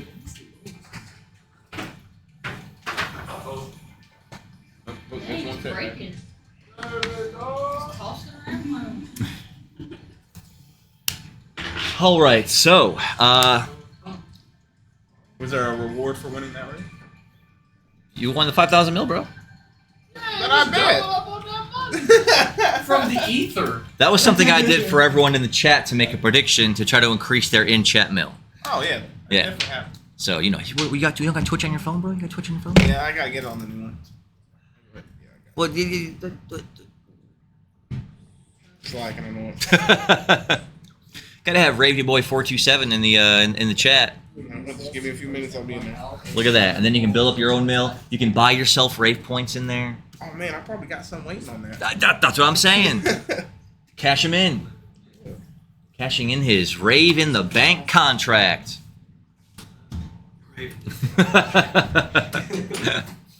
So, where we were at before all of that awesome craziness exploded, hype trains and gifted subs and cheering bits and experience rolls and rave points and rave abilities, Lila and Sophie had rolled max rolls on their investigation check to search the rubble for any survivors. And sure enough, as Sophie walked up to the rubble there and pulled a heavy lumber of wood away and pulled some rocks away, there was a big heavy ogre, half human fellow shielding someone else underneath them under the rubble. And by pulling the rubble away, he sort of leans off and away, landing on his back, looking out of breath, bloody and bruised. The person underneath them, a human fellow, appeared not have taken any injuries or damage.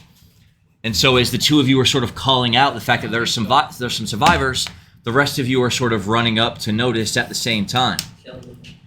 While that was happening, Sarako was joining in on the looting squad. So go ahead and roll a d6 for your looting roll. A 3.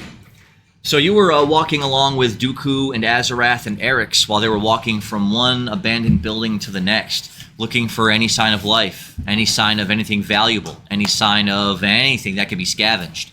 And sure enough, Kid Pooh will have his revenge. What are you saying? And sure enough, as Dooku walked into a building you just walked right past, and you walked up to what looks like a simple little house.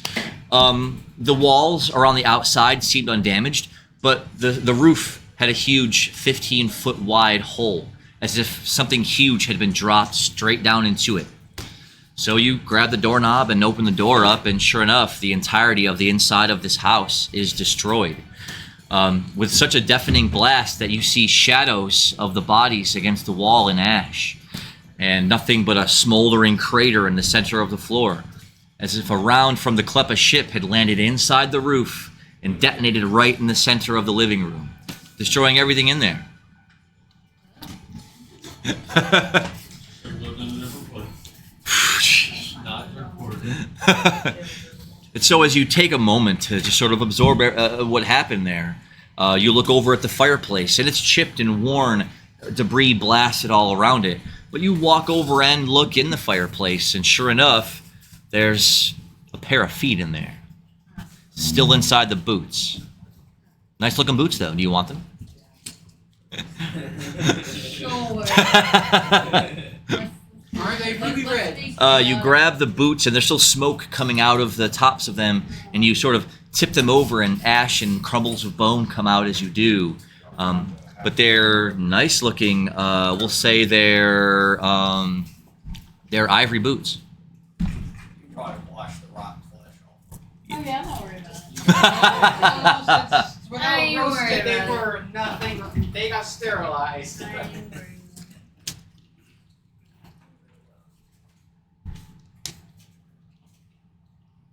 Nice boots. What are you doing?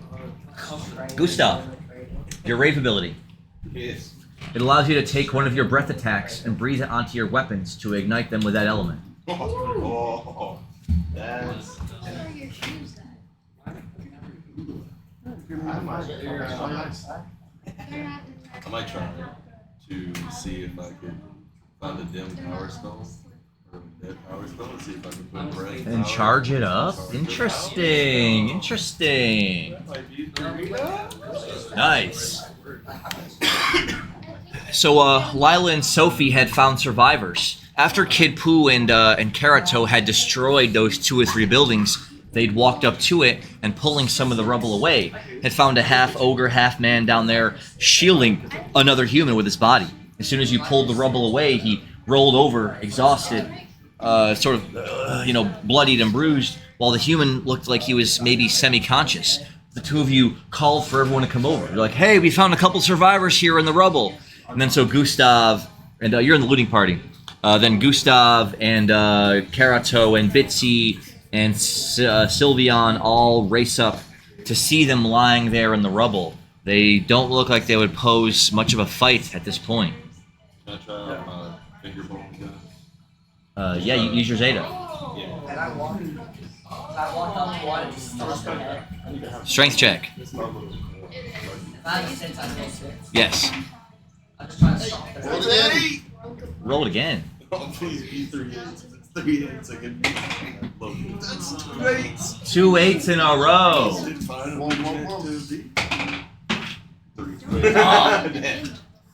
I got a 4. So as you walk up to the semi-conscious ogre and you start kicking him on his head and about his neck and shoulders, he eventually snaps out of his unconsciousness enough to put his hands up defensively a bit, weakly in the way as you're stomping. At the same time, Gustav walks up to the human and a bit of bone pushes out of the end of his finger. He then points it at the guy and thump! With a bit of blood, it blasts out, striking him in the neck. He grabbing his neck, choking as the shard of bone is sticking out of his throat. I knew I liked you people. A strength check. Who else on the attack team wants to dispatch these enemies? They found 2 survivors in the rubble of the buildings you destroyed. 4. Oh, but they're there. Yeah, you're on the other side of the crater unless you want to make your way over. Can I dispatch one? Digishock, and at the same time you're going to... Which one did you digishock? The ogre dude. Okay, then the human. I will cut the throat, and I will offer it as a sacrifice to boost up Gustav with the Blood God's Call. I love it. Okay. I've got like. Oh, nice. Yes, that was a finger pistol because he has Marrow's Zeta ability to where he can push sharp pieces of bone out of his body. He pushed a sharp piece of bone out the end of his finger and then sort of fired it at someone's neck. Okay, we got like finger gun. But you did take 1 damage by doing that. Yes. We got like 4 of those left. Alright, so do you want an agility roll and a strength roll? Yeah. Once you run out of once you run out of ammo, Agility just first. reload. Exactly. Agility is 12.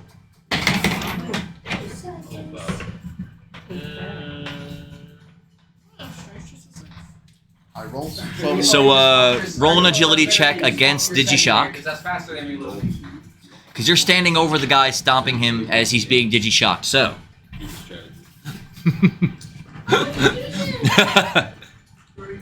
Okay, so as you're stomping about, Lila just drifts up next to you and putting her hands out like this. Energy crackles out from around her outstretched hands. As electricity slams into him, you take 2 damage as you leap away, taking some of the residual electricity with you. But as he's right next to him, you crouch over the human's body, and he's grasping his throat, blood trickling out of the bone shard hole in his neck. You pull his hair back a bit, and you say, shh, shh, shh, shh. Everything's okay now. Everything is just okay. Look right at me. Look right at me. It's all right. It's okay. So you draw the blade slowly across his neck. Killing 13 on the blood dotted, 1 damage to me. That's praying for Gustav. All right. I'm trying to get us a combo together. So we blood and bone is what we're trying to do. So what follow-up attack were you going to do then after your finger gun? We'll do a 3-round. Another one. We'll do a 3-round. All right. So as you, a bone sharp and angled pushes out of your other finger, and you go to snap it, the blood magic surges up in you as you feel incredible welling up of adrenaline and sheer power. The bone suddenly grows a bit of a dark red, blood fusing up inside of it. And as soon as you point it, and you take 2 damage as your whole finger sort of explodes. Bone shards flying out, landing in his face, landing in his neck. Of course, they're hollowed out because of his buff. So when the bone shard slams into his neck and there's a hole in it, it causes the blood to just start spurting out. Yeah. It went from a 22 to a 223. Yeah, exactly. But, and at the same time, while you guys were leaning over, launching one attack and the other, you hear a from above as Kid Pooh, boom, lands with a shattering blow, crushing both of them under his feet at the same time. Watch it, boy. Boom!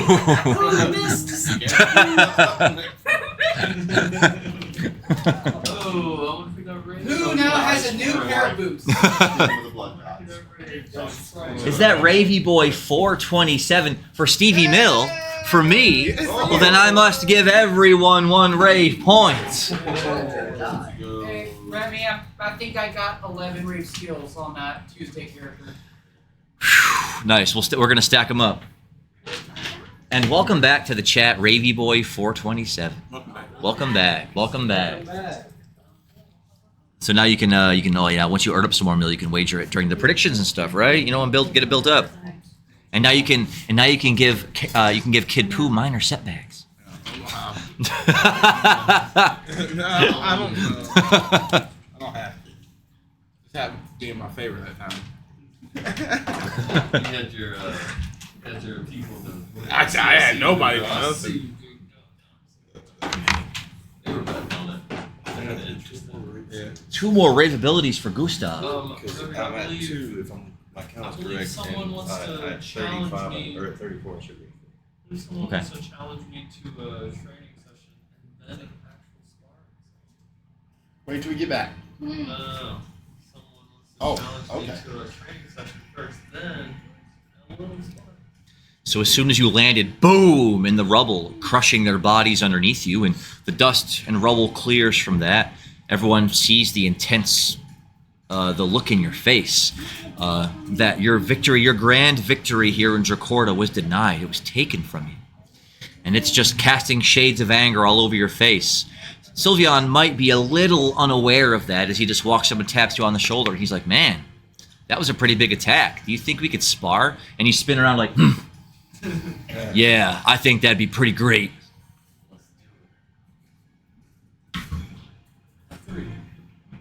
And just see a single punch. A single pink fist call out with his face, and he goes flying into a nearby building. I mean, I get a 6. Fist just goes through us. So now. But y'all are sparring.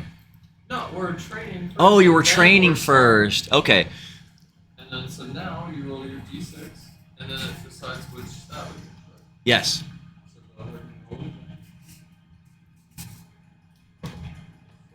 So that's luck.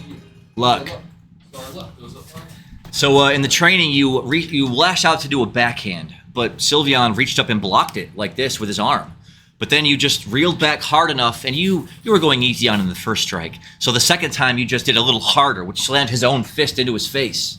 He staggers back against the rubble of the building, blood seeping out of his nose, and he's like, "Dang." And you're like, "I figure that was about 10% of what Boo can do." Pull back, and then I'll put my hand behind my back, and then have the one ready, and then I'll take a disadvantage, so I'll go scale down to a D10. Okay. So my. Go ahead. You go ahead. Roll it up. Roll it up, y'all. So 3 rounds, right? First. Go ahead. What about roll for a game? If you don't, it's a 10. So let's go. 3 rounds. Let's go. What about roll for it? What's your strength? Oof. Just says oof. I'll roll first. That's an 8. Ooh, gotta hit that, huh? A 4 and a 2, so I got my 4 and his 2. All right, well, you do run up, taking advantage of him with his hand behind his back, and boom! One heavy strike against the side of his face. His face didn't even move. Round 2. A 7. Oof, these dice don't like. You can use your stuff, whatever skill you want. When I go to punch him, can I use my Zeta at the same time? Oh, yes, you can. Do I use the Six and my Zeta? Go ahead. One for the attack, one for the Zeta. You got it. That's pretty good. 1. Oh no, sir. Oh no. Ooh, a 9 and a 4 on my 5. So yeah, as soon as he rears his hand around again, you reach up and you just catch his fist easily. But then it shifts and changes to be a barrel, staring you straight in the face. Boom! Point blank range, blasting you across with his own bioenergy. You take 4 damage. Brave abilities for Gustav. Brave ability, Brave Blade Take. Upon a successful disarming of an enemy, you will slide your blades around to take control of their weapon. Second one, Rave Cyclone Slash. 10 MP, 3d8, spinning attack. 5, okay. 5. Ooh, and a 9 again. That's So the 5 and a 9 on my 4. So as he blasted you with this hand, he punched you straight in the stomach, catching you unaware. And then his other hand shifts and molds into a cannon arm as he, boof, blasts you up into the air, back straight through the wall of rubble as rocks and debris crumble all around you there. You take 5 damage. That looks fun. More than any of those, dude. You had forgotten about his Zeta, and so in close quarters, his Zeta seems incredibly deadly if caught off guard, because his hands turn into guns, really. I have 20 uses now. Ah. Very nice, very nice. So, those enemies have been dispatched. Let me go back over to the looting team. The loot... Oh, yeah, yeah. We can get around and get them. I have something to do before we continue with our party with them. Go ahead. Go ahead. What do you want to do? Sure. Yeah, yeah. Go ahead. Is Kid Poo bleeding from anywhere from that falling session? Kid Poo doesn't bleed conventionally. He's being a pure liquid. He's pink all the way through. I mean, there was probably... It's like runny Pepto. There was got holes probably... in Work for my spells. Maybe kind of like Oobleck. When Yeah, he... like pink flan. When he blasted me... Would it work for my spells at all? Is it something I could use? Is it technically a blood? No, it's really not. You're useless to me. Ah! Is he bleeding? Yeah, because when he got his own fist backhanded into his face, it caused blood to run out of his nose. Sophie's going back up to him and say, "You poor boy, let me heal you. I will do the best. First grab you and kiss you where you're bleeding. I'm gonna. You want the healing? Would you like He healing? said, no, don't touch me there. I can give you a buff. I can give you a buff. I don't know. It's up to Lord Mill. It's up to the blood gods, really. It ain't up to me, y'all. It's up to the blood gods. And they're probably very Bro, I gave Gravy Boy flying. Yeah, so Okay, he now- But it's Either that, or he can feed you his blood, and you heal that. Not only did you give him Oh. mine, you gave him immunity to trespassing charges. Which reminds me, when the buffs that he had cast during the last session have ended. So, in exchange for your X-ray vision, you're now blinded for the rest of the day. As darkness covers your vision, you see nothing. You had gotten max rolls on a couple of your rolls when he had buffed you. In exchange for that, your next 5 rolls all must be the minimum roll. They'll all be reduced to 1. I'm sorry. That's okay. Considering It's always a sacrifice. Hey, Remy, considering I'm a And for giving him flight, you made his hair fall out. Yep. Considering I'm a Jedi, I mean, could he- I So- I'm ready for it to grow back. have full This vision is so I can see temporarily, through so the Force? I can. You'll have to use your Come back. force abilities, but yes. It's just for. So The next 5 rolls. The next 5 rolls. when Sophie kisses him, I'm getting the blood in the mouth. Is he letting you do that? Are you letting him do that? Okay. And I'm doing rape blood drink, 5 MP, 1d10 to me. Okay. Your fingernails are gonna sound fire. Oh, under the bag. Thank you. I appreciate This that. skill pick Rape up. blood drink, 1d10 to me. 8 damage to me, but I should gain something. Yes. All right. You get the You'll gain it back. you gain the skill blood hide. Oh, you So can when you drink the damage blood, yourself, you when, can get when you high damage on it. yourself and coat your face and body with your own blood, it increases your stealth rolls. Oh, what's the MP and damage? 3 MP, 1d6 damage, 1d10. Nope, I'm getting you next. Second spell. You notice that as he was reaching in to kiss your face, he actually just sort of suckled on your bloody nose. Yeah, y'all in Twitchland, I'm sorry, y'all. These are kind of campaigns we run. What's this right here? But you can Red hit card. any of the side effects. I've got When 4 he left, so I'm gonna do drinks another or blood gods call. I got 4 left for the day. Okay. Hopefully I'll give him a nice good boost to finish out with. Okay. Damage to me. Somebody's nose and try to kill him. 1 damage to me. I like that.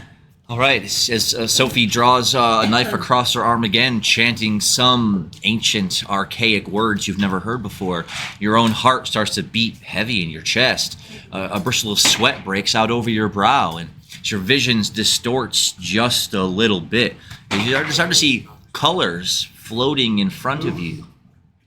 And then all of a sudden, everything changes around you. You see things in shades of reds and oranges and yellows as you pick up infrared vision.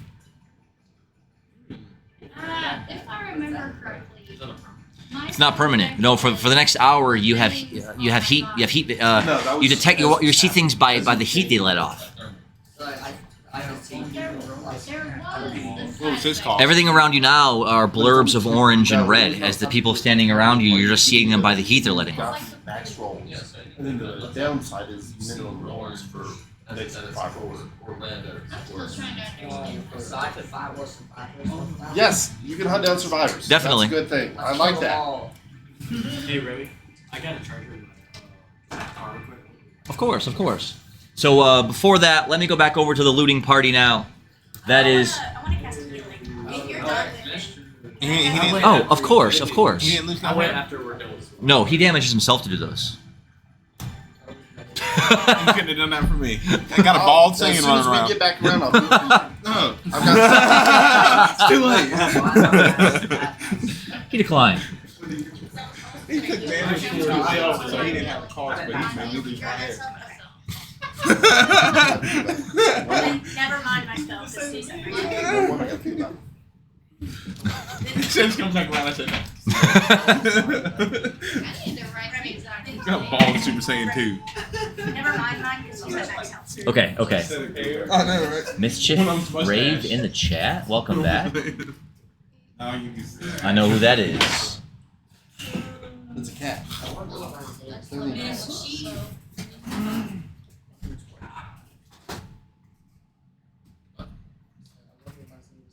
while they're doing anything else, I'm going to ask Lila and Gustav that are with me to gather as many bodies in the immediate area that they can and some spare rubble and brush things that are flammable and put them in a random house that looks like it could be flammable here soon.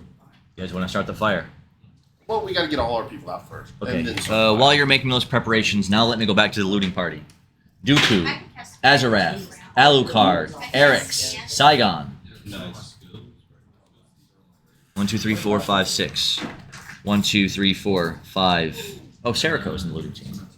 So, Dooku, Azarath, Alucard, Eric's, Saigon, Serico. Roll your D6 looting checks. I want to move locations. Okay. I'm gonna. So you said Serico was like right outside. She walked past the building you were just in, yes. That's two. Can we get a Tuesday, innit? a third two? Who else rolled a 2? Anyone else roll two? I got a 5. I rolled a 1. You use the force to find her. Okay. I rolled a 15. Okay. So stepping out of the shop you were just in, yeah, I mean, because you can't see anything right now, the effect the blood gods had on you stole your sight. You feel a little resentful towards Sophie as you stumble back out of the building now, focusing your force on the movement off ahead of you in the street down to your right. And sure enough, you can hear the heavy crunching of boots.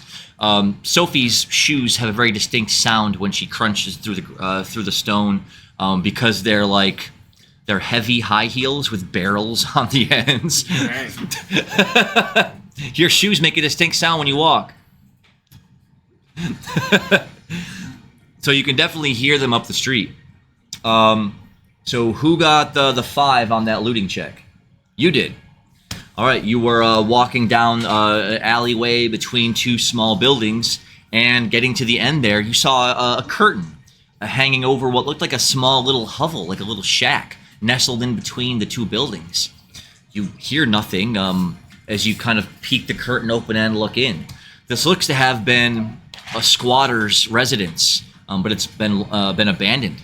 But there is a small little privy hole dug into the ground there, and a small little crate that's open, but you walk up and look inside.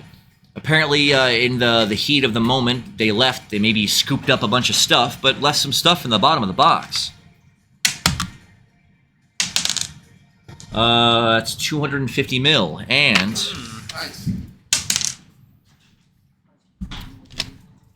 250 mil, and... a boomerang. So who got a 4 on that looting roll? No one got a 4? Who got a 3 on that looting roll? No one? Who got a 2 on the looting roll? You did, you did. Hey, Sophie. Apparently, nitroglycerin is a vasodilator. It really expands your blood vessels. That is interesting. A bronchial dilator? If we can figure out a way to get nitroglycerin, you would have a way to cause people to bleed. So Sophie walking back out of that house and feeling a little sad at the amount of destruction one single attack had caused on you. You hear someone walking in a side street behind you. Turning around, it's just Saigon, turning over, opening up lids of trash and being like, "Ah, junk." We'll be on the next one, he's like, "God, why do they keep putting junk in these trash cans?" He kicks one and it tumbles down the street a bit. you catch up with him, and he, you notice his gaze is drawn up to, I got stuff to do, but I'll come. like a church tower, right? The church, of course, dilapidated looking, abandoned, holes blasted in the walls, but he's looking up at the tower. He's like, "Huh, the bell is up there." He's like, "I think I want to take that bell." He draws out a sword, which has its own bit of gleam to it, and he points it out in front of him. The sword, is he moving the sword, or is the sword moving itself? But it's almost guiding him on towards the small little cathedral. Do you go with him? Well, the 2 of you walk into the small little church here, and all the pews have been destroyed, all knocked into splinters. The holy texts and books all burnt in pages just swathed everywhere. It takes you a few moments to realize that there are bodies intermingled amongst them, parishioners or worshippers who had their last moments there in the church before destruction fell upon them. Perhaps their God showed their souls mercy while they hid in this place. But as you walk on past that, Saigon walks past you, going over to the stairway leading up to the bell tower.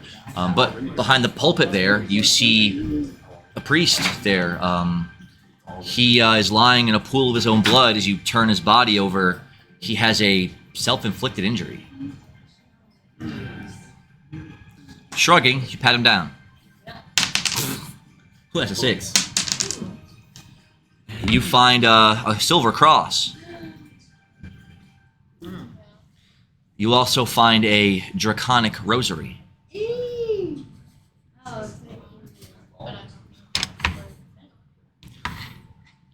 Walking up the steps, you go up a bit of circular steps till you arrive at the small little room where the bell is.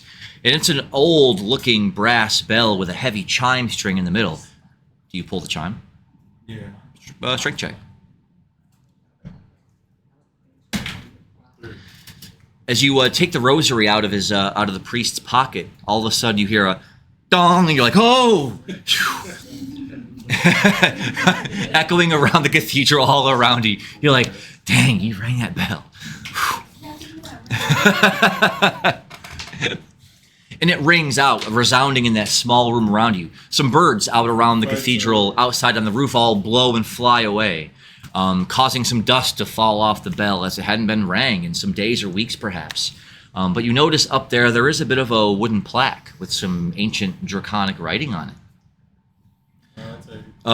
Grabbing the plaque and lifting it up, it's in ancient dragon writing, and you're not sure. You can roll an intelligence check to see if you can translate it.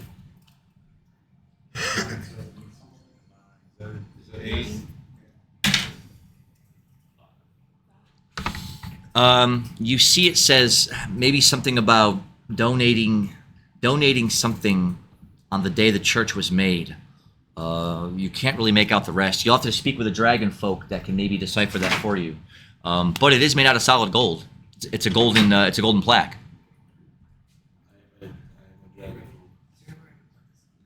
Over there, behind the fan. We have, oh, good. Well, the fan's taken over. Both of those? Yeah. There's one. Like you have the. Oh yeah. Just have the cord. Oh, okay, cool.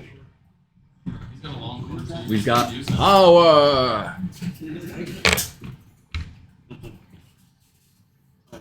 And who rolled a 1 on that looting roll? I did. You guys each got a 1. Yeah. All right. Well, the two of you find yourselves walking over to where the livestock area of Dracorda is, except for many of the animals there are either slaughtered, destroyed, burnt, and charred into pieces, blown into bits, or large pens are empty, devoid of any livestock whatsoever. But the two of you sort of hop over the fence and walk in a little closer to see that one of the stables still has some supplies in there. Do you want any saddles, girdles, or animal feed? Girdles. I think a saddle, maybe just. It's like a bridle, but it's for but it's like a piece that goes around the animal's midsection and then connects up to its face for the head harness. Oh, okay. Because they use those. See, he's cultured. It's like a bridle with a you know how you put a blanket over a horse first before you put the saddle on it. Instead of doing that in this culture, they put the head harness on and then they secure it to a waist piece around its waist. And then they put the saddle on top of that. It's just called a horse girdle or whatever, but it's an extension of a bridle. So the horse won't get robbed. Right. So the head harness won't ever fall off, and it won't become disattached from the other part. I think a saddle, just because maybe. I mean, I don't know. Maybe I'll take a purse. Sure, yeah, that's a saddle for you. Somebody takes some. Or if y'all find that. You want a sack of animal feed? It's a big burlap bag. Yeah, I'll take a saddle. Sure. Is there like a weight? No encumbrances in this game. You literally have a New Jersey-sized backpack. Love that term.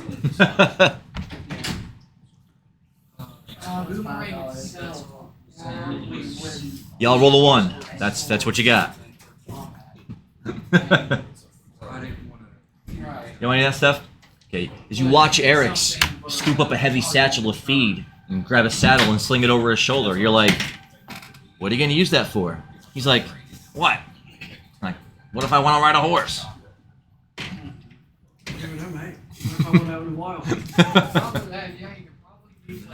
It's like, if we see any wild horses out here, well, I'm going to be riding them. And you're just going to be the one just riding bareback. Have you ever done that?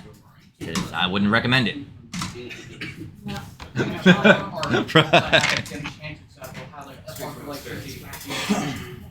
Start kicking. Exactly.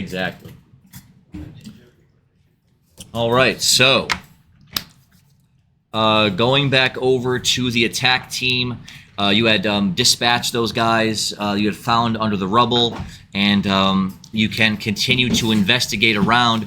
Though it really does seem like, well, I'll say with as far deep as you are into the city, there's virtually no one left. Many people have fled the city that were already here in the minutes leading up to and after the tower rising up out of the ground.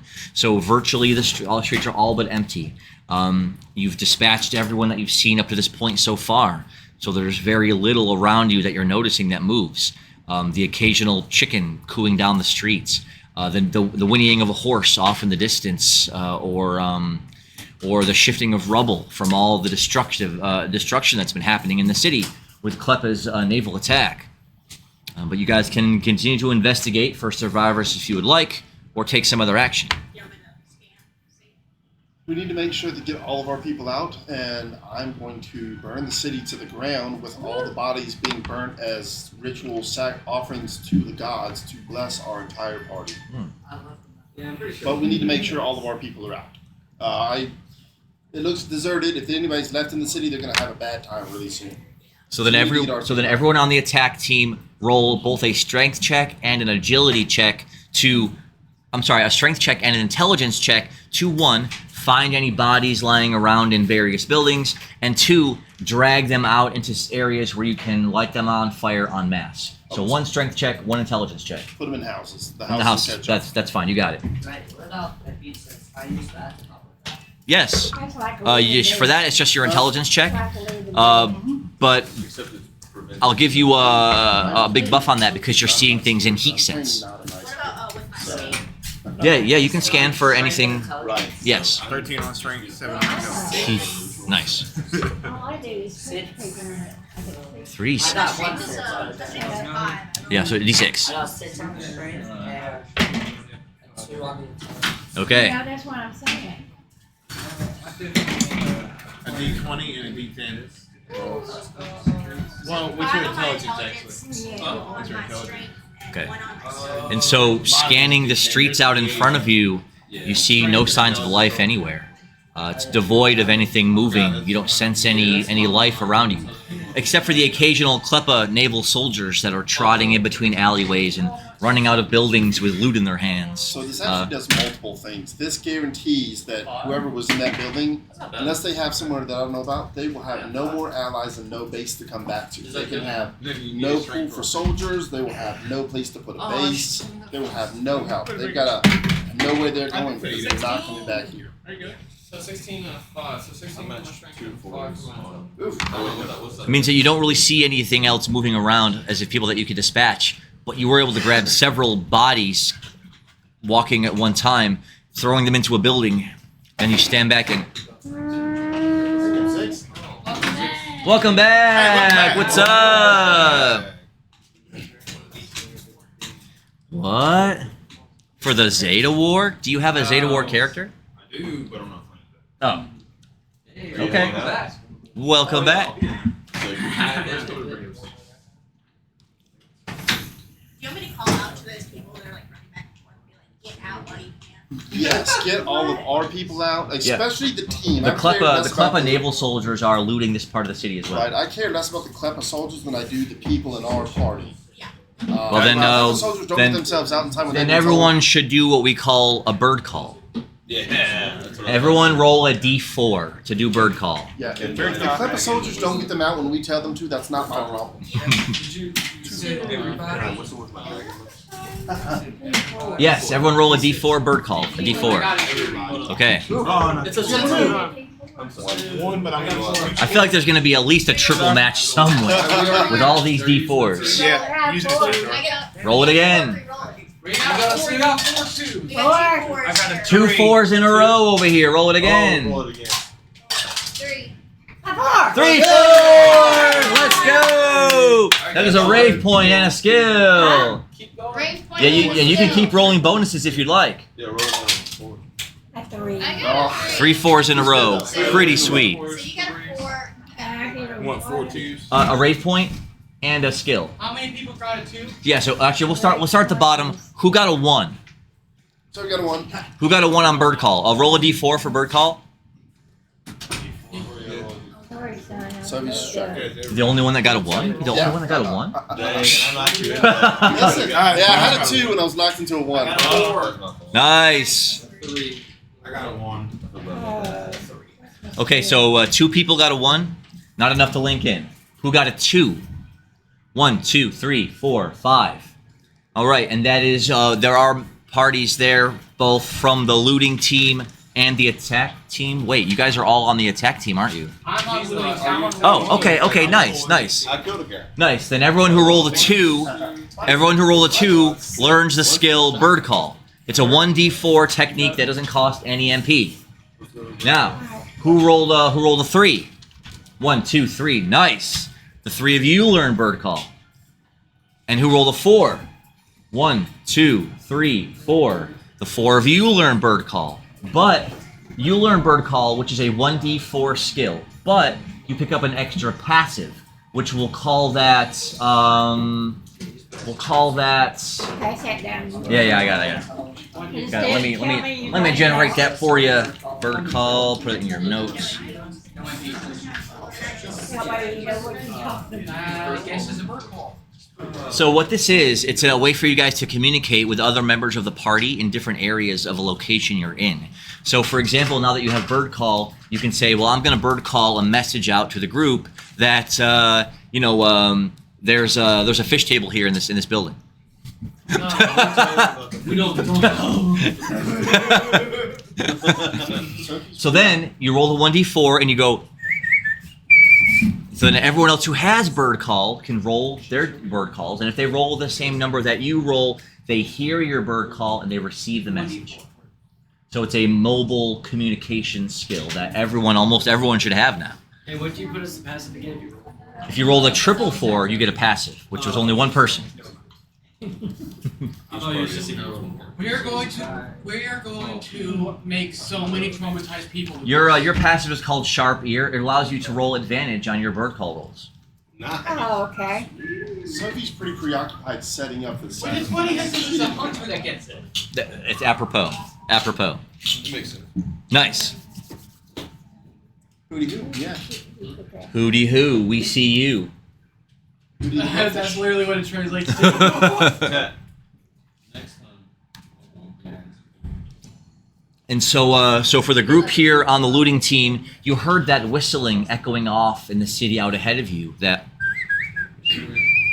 you're like, oh, they're gonna raise the city with fire. Okay. We should probably loot as we go, but we should try and make our way out to the south part of the city, out to where Falcor is waiting. So. I'm going to loot There was a hey, you did get a couple of loot rolls. I'm sorry that they were kind of pooty. They're kind of poo poo. It's not about the contest. Right. It's about the stuff you steal along the way. Right. It's about the friends you make or the friends you take from along the way. So, let us go back now to the attack team. As you guys have been piling up bodies inside of buildings, you already see Kid Pooh stepping back out of the building, welling up a ball of energy in his hand, and boom, blasting it inside the house.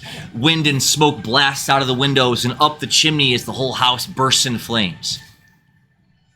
And it begins. And then as soon as you guys see that, Kid Pooh just turns around and boom, boom, boom, boom. Just lighting up houses with explosions as he does. Spells, yeah. I have a dwarf heart from a random dwarf that I don't know who that was. Okay. At all. That I'm going to hold in my hand. And I'm going to Cinder Blast myself with the dwarf heart in my hand. Okay. So it's a multiple. So Cinder Blast in my hand to burn the heart. And then I have 4 blood calls left. I'm going to do 2 of them to try and buff our group. Not the whole army, but our group. Okay. Area of effect. You will probably target Gustav, Bitsy, Karato, Sylveon, and Kid Poo. Sure. Oh, and Lila. Should be. She's on my wrist. Yes, although because she's artificial, it'll be a different kind of a boost because organically speaking, you can sacrifice blood to increase organic components. You're not organics. But don't expect blood gods. Don't expect archaic blood gods to know what a CPU is. You should be getting a big buff. And I can throw a night oil Molotov. There's always a debuff with Sophie. Every single time. If I cast a spell, someone's getting a debuff. On top of that, I'm going to throw a couple of napalm pebbles and night oil Molotovs. Nice, excellent idea. You can throw the Molotovs out, and they splash fire across the walls of buildings and inside the floors of shops. Every napalm pebble that you throw is about this big. But as soon as you detonate it, it makes a large whooshing of napalm energy rushing out from the spot. 18. That off. 3 there.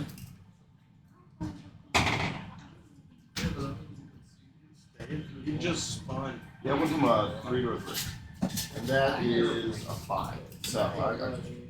And I do want to ask, I got the Infernus stone from Right. because it's packed with fire. It is 17. That or is that specifically just? Yeah, it's specifically a power stone that's used to power machines and mechanical objects. So if you built something and it would power it, or you could probably do something to your matrix or interface to try to draw power from it, because you are a machine really, and it is a power stone. 17, 18, 5, 3. Okay, nice. As you incinerate the heart in your hands, And I gotta roll the damage from the cinder blast. holding the flaming heart in your hand like this, you throw it inside of one of the buildings, landing on some oily rags. And the whole side of the wall starts burning up. You step Praying to the gods that all these bodies in this city. All right, so that will target all of those living characters. That will target Kid Poo, Karato, Sylveon, Bitsy, and Gustav. That will target all of you. So what that means is that I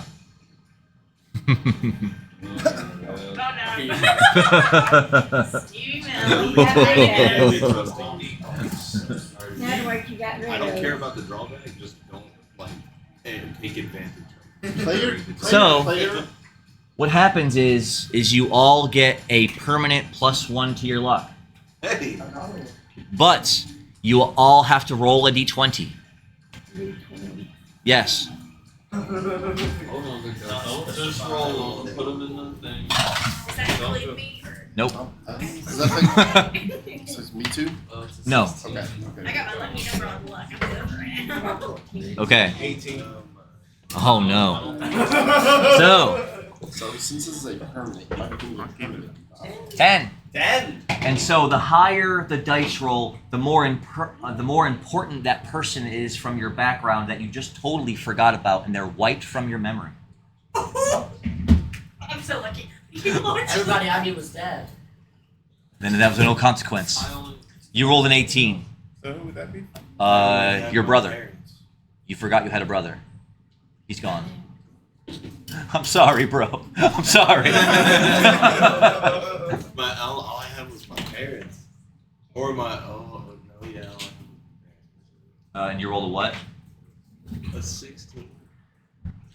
You know you still have your mother's wooden statue in your inventory, but you don't really remember your father. You get 1 luck too, right? I still have his statue. If you were to look at the statue, Well, you're not you wouldn't in that recognize it. I'm just gonna ditch it. I'll leave it in the. Oh, what did you roll? I don't know. A what? Replace statue with mom's I'm statue. gonna start, but I'll try to learn the consequences. Okay. So you were aware of a magical force that sort of summoned you, that created the urn in the first place, a wizard of some surpassing power. And in those last couple of moments before the blood magic activated, it's gone, purged from your memory.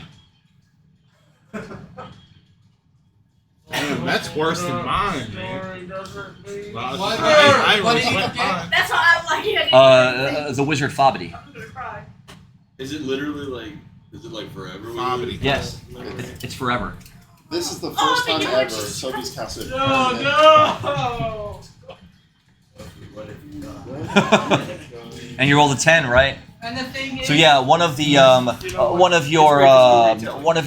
father's brothers that you knew and grew up with for a long time, that had passed some years ago, used to sit at his grave sometimes and meditate and look up at the sky, breaking through the trees. That memory's gone. So when he and the casts thing the is, no spell, one feels any bad we about this feel because it. no one remembers No. what they forgot. No, it's true. It's true. Just something so can't have no reaction to it because we don't know. now can you move the most dangerous I know, we thing know, in but the you're not game. I wasn't even a part of that. That changes the dynamic. You guys are fucked. Who is now the most dangerous thing in that he has nothing to fight with. He now has no motivation, no anything, nothing. Yes. Yeah, now you guys are totally. You have nothing to hold over Kid Fu now. I'm glad Aries was a part of that. Well, The thing is, I don't think you mentioned that wizard to anyone. I never mentioned it once to anyone, so now Just the people in. I mean, you still remember your mother, of course. Oh, I didn't. No, this was the wizard who created the urn that's allowed to control the boo's power. It wasn't your mother. Okay. It was the wizard. It was the wizard Fabity. Yeah, that's a pretty strong trade-off. Yeah, I mean, hey. You forget something, but you get a permanent +1 to luck, like worthy sacrifice. You're welcome. I didn't get that. No. I mean, I had a statue of my Yes. parents that Okay. literally- But there's a part of your memory now that's a mystery as far as the lamp you carry around and what that thing is even for, what the hell it even does. Activate the lamp. Let's I don't even go. know what it does anymore. The memories about the wizard who created it and his purpose are gone. Oh, so it's just gonna Just gonna throw it in the ashes. That's Yeah. Right. Literally, you're there. You're gonna throw it away. I'm cool with that. It's That's fine. 148. That's kind of all I can do. I've tried driving them. They said So there your was other numbers are no 40. detail about it. Only if they'd mentioned it to you during the You game. in the circle? Yeah, she was. It depends on your backstory. What you Didn't know I got had a brother. That's rough, yo. I forgot about Did you really forget? Remy will have to decide what actually happens, not me. Okay. So we're good. She I rolled a still remember 14 my on mom. hers. Oh, you rolled a 14. I got my mom and dad. Okay. I still remember. I ain't never. I know. From the little town you came from, there was a shopkeeper that you were friends with since you were kids. A good friend of the family that you knew for decades and decades. There was someone that was a close friend of the family that would help out with trades and supplies as you grew up there. All those memories are gone. I have no idea. 15 or higher would have been someone in your immediate family, but you got a 14, so you maybe dodged a little something there. Oh, okay. Yeah, I mean, it's like I dodged a dad. Right. Actually, you didn't. He's in the flag. What a time to use a one shot. He forgot to I had dodge. 3 of them. Should have. Yes. I wonder if all the memories of my mom You have to give and it to dad are someone, replaced and by then they the just. Say, yeah, it was your brother, and his name was Brocklito. It would completely change Yeah. all of the dialogue in my Because I entire could Like the way that I imagine it is like And that feels like you had dinner with your mom and dad, right? And you remember sitting down with your I have my mom and dad. parents' Suddenly, names here, so I still you remember only them. Okay, that yes. same Feels like person a- with one feels other like a- person. That's Mary Seth and Marcel. Okay. It went. But it Yeah, they had a real thing about naming their kids after vegetables, it would seem. Right. Or maybe a little bit confusing. It's like, wow. Who is my creator? Pretty much. I rolled one night to see if he could find out who it was, but the roll was not good. We need to do that. I might bring him to a race session just for the hell of it. This powerful spell. I guess burning an entire city would. It's a lot of bodies, a lot of heavy You impact. got anything useful? Yeah, I knew they weren't gonna like it. That is what you wanted. Yes, that's exactly. We're building community, but it only gets worse from here. I know, and it will, and it will, and it will. Holy flip! Oh, I just realized something. If anybody had ever told me about the backstory, Sophie would. Sure. I think we should all sit around the campfire. So that you see punch Sophie. That thing, Sophie knows what it is. Yeah, She's not gonna say anything, but she knows. Yeah, so she's just as she's So Wenji song. We've already lit the fire. The building. Yeah, and so now the Good. and now the group is going to make their retreat back through the city, catching up with everyone else as they do so.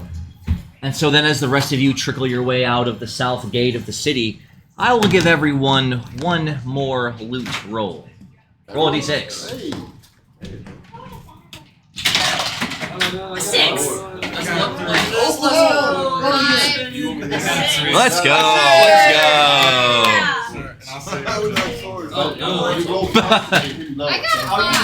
Pretty good. Using a 6 shard on the get. Let's go. It has to be at least 3 people, I'll say. Can I actually? You got a shard? No, I have an ability. Yes. Can I have him roll in with me on team sprint? So if I use a 6 shard, I can. So, is it a team skill? Who else has the team skill? Yeah, both people that use it have to have it. Appreciate it.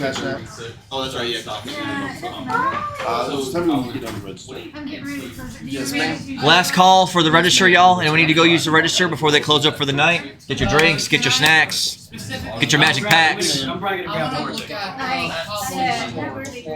Like as I'm leaving. Okay. I need to get everyone. I'm gonna go from 1s up to 6s on this one. As soon as everyone rolled their d6s, and they come back from the last call. Last call. Yes. So Kid Pooh's mom is actually still alive? No. I still remember her. I just forgot my actual name. Right. Because as the lore goes, there's a lamp that's used to summon a Boo. Once it generates enough ki energy from ki happening around it, it summons a Boo.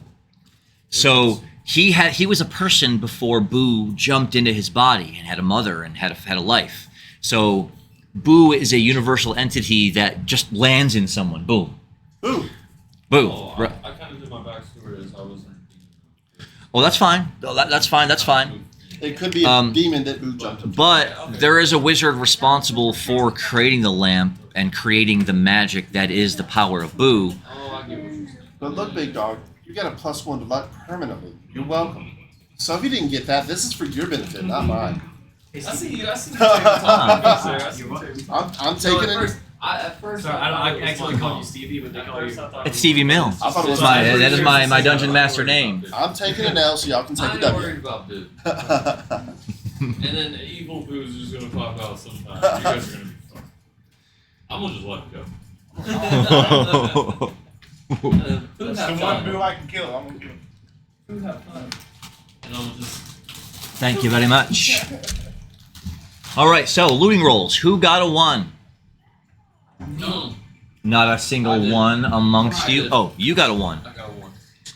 All right. So, as you're kicking rocks and kicking dust as everyone is leaving out of the city, you walk back along that bridge where the gate was, where you had charged through, knocking dragon knights aside one way or the other.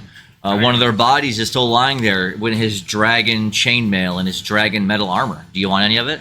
I'll just put his whole body. All right, that is one dragon knight and his armor. Nice. Do you have like mill or anything on him with items or no? Items, yes. He had 1 healing potion and 2 MP potions. Well, thanks for your If you- Thank and you. a hearty thanks for playing. Thank you for donating. Who rolled a 2? No twos. No twos. I rolled a 6 and the bonus was a 2. Let's go. Well, then, hey, we'll take the 6. Who rolled a 3? 1, 2, 3. All right, I will give the 3 of you a unique team skill for just the 3 of you. Okay? And we'll. Oh, what'd you roll for your loot roll, by the way? Well, you 6-sharded it. Okay. So for the 3 of you, I will give you a unique team skill. And we'll call it Tri-Split. TRI-SPLIT. Tri-Split. That's a team ability that you can only use with each other. Oh, it's not for 6. No, sir. What does it do? So when the 3 of you are looting adjacent to each other, you can activate this. It's a 5-a-day, 1d8 looting ability. So instead of looting on a d6, the 3 of you can work together to roll a d8 for your loots instead. And the 3 of you walking, I mean, you're at a trot now, because now you can see the heavy plumes of smoke pushing out from the buildings behind you as the large fire is starting to spread throughout the deeper parts of the city. So adding some urgency to your steps, the 3 of you are kind of running on. You said, I'm sorry, I don't mean to interrupt. Oh, you're fine. You said 1d6, right? 1d8. 1d8. 5-a-day, 1d8 tri-split. Alright, sounds good. The 3 of you happen to run by a butcher's place. Eric's, of course, smelling the fermented, smoked, salted meat, stops in his tracks, and he shoulder tackles the door in. So for the 3 of you, you can have any of these items here in the butcher's shop. Any of the tools or implements that are inside of there as well. Do you want any steer flank? Steer flank. Flank of steer. Like the heavy haunch back leg of a cow. Yeah, so we got to press it. One of them is about 30 pounds of meat. Never mind. That's a lot of meat. So each of you can have one steer flank. Each of you can also have a basket of mutton. Just so you know, fat is flammable. I can make you Molotov with fat. It's also good for the gods. After the basket of mutton, all of you can have. What are you doing fours? Oh, I'm on 3s. All of you can have a package of veal. I'm not saying. I know what it is. I'll just Google it later. Why can't we have some meat? What's the deal? No. Yeah. It's really good. That's a That's deal. what it is. It's really good meat. I know it's not. It's baby lamb. And it's a what? Baby lamb. That's alright. That's venison. Man. Well, mine says it's calves. Oh yeah, you're right. It's like, I'm stupid. It is a meat of calves. Is a contrast to the beef from older cattle. Veal can be produced from a calf of either sex in any breed. Most veal comes from a young male calves. Indeed. Baby deer. All right, now any 3 of you, after the flank, after the mutton, after the veal, do you want any fillet knives or butcher knives or meat cleavers? How about all of them? One of each. Like, take Whatever it. you That is 1 fillet knife, 1 butcher knife, and 1 meat cleaver. All right, when you put that in your weapon, Item slot. Put in my item slot for now. it don't matter. Yep. You Lord. 7 rolls. All right. So who got a 4 for their loot rolls? 2 4s, 3 4s. All right, then I'll give the 3 of you a unique team looting skill. That's what I was looking for. We'll call this skill For the Love of Loot. For a little level. That is a 5-a-day, 1d6 looting skill that you can all do as a team together. It would be a standard loot roll, but when you roll 4s on it, the loot you receive is double. Oh. That's on On 1d6. Which means force shards are more powerful than ever. As it would turn out, yes. So happens I have one.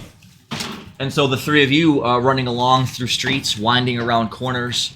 You come up upon a smithy that had been, again, the doors blown open, the bodies hanging out of the windows, a fire already racing up the side of it.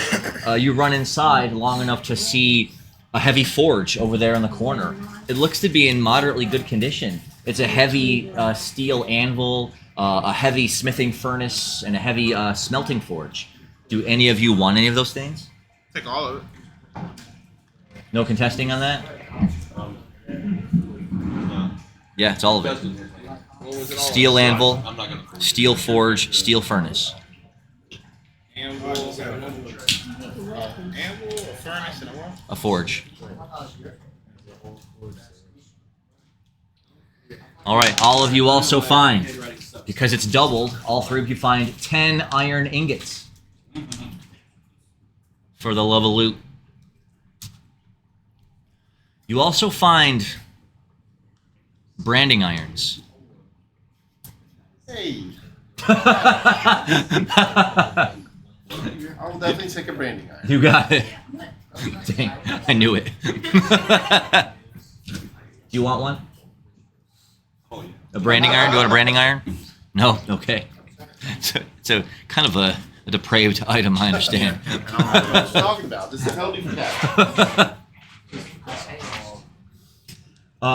And each of you finds one small pouch of what looks like blasting powder.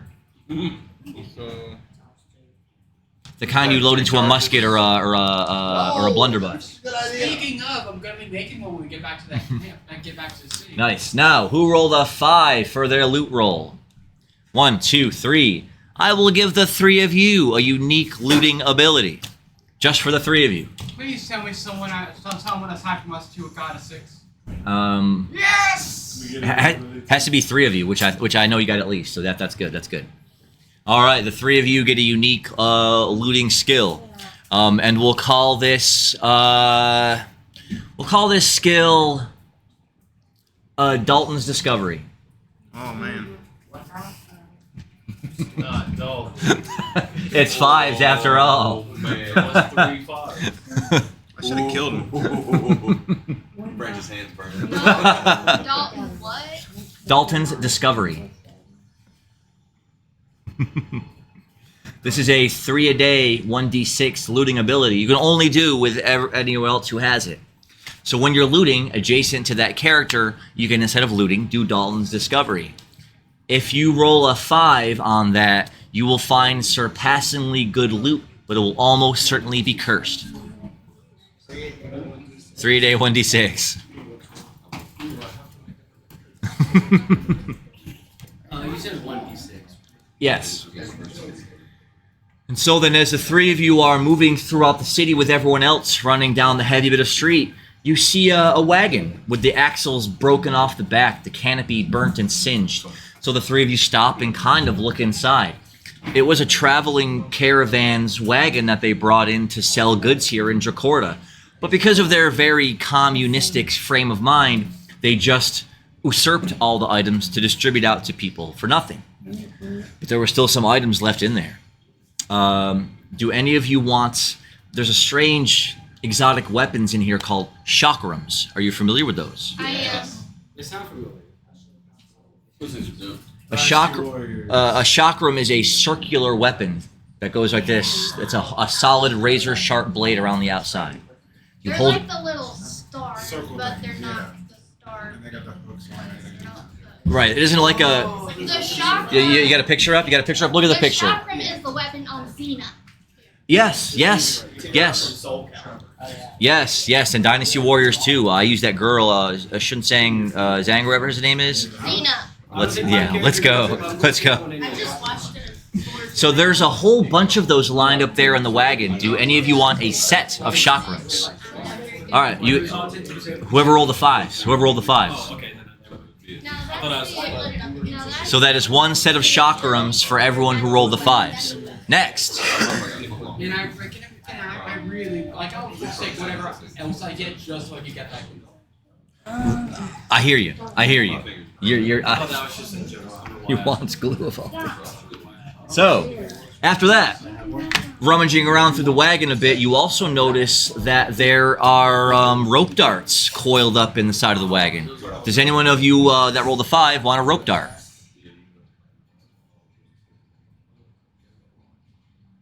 Man, I hope I spelled that correctly. Okay. I know it doesn't have to. It's all good. I struggle with it.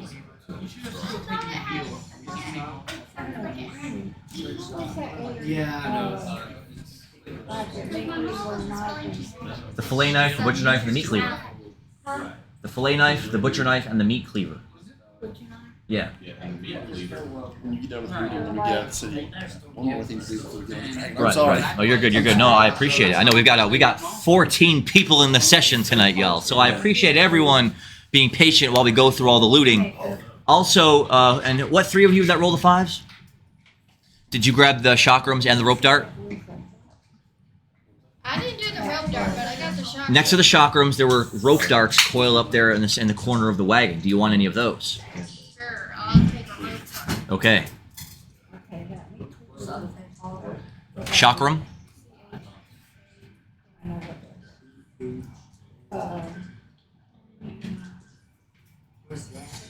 The chakram is the Right.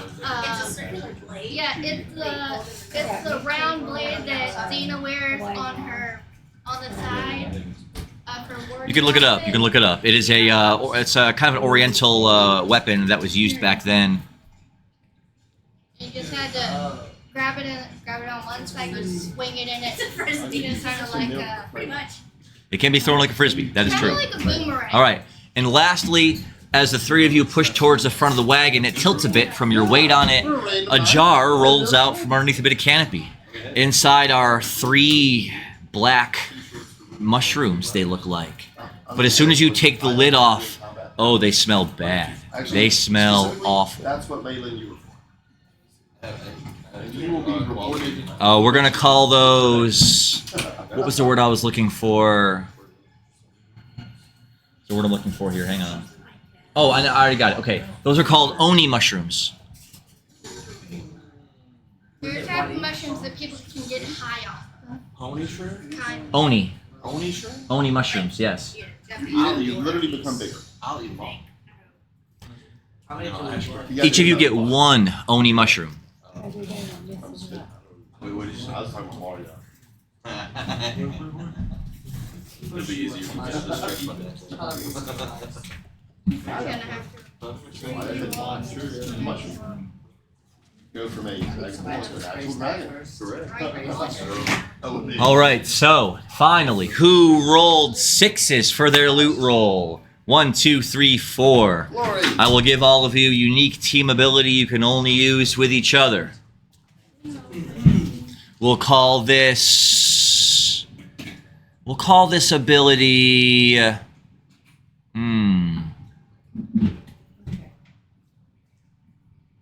Let's just call it Wealthy Sense. So when you guys, this is a 3-a-day, 1d6 ability that when you do any looting with it, any money or mill that you find is vastly increased. And now on to the items that you find. So the 3 of you are going on, you're looking specifically for a cobbler, right? That's what you're looking for specifically. And it took you a few minutes of running through the city, having to maybe even deviate a bit from the path on the exit to find one. And find one you did. A small little 1-story cobbler shop. Wasting no time, you kick the door in and you look inside.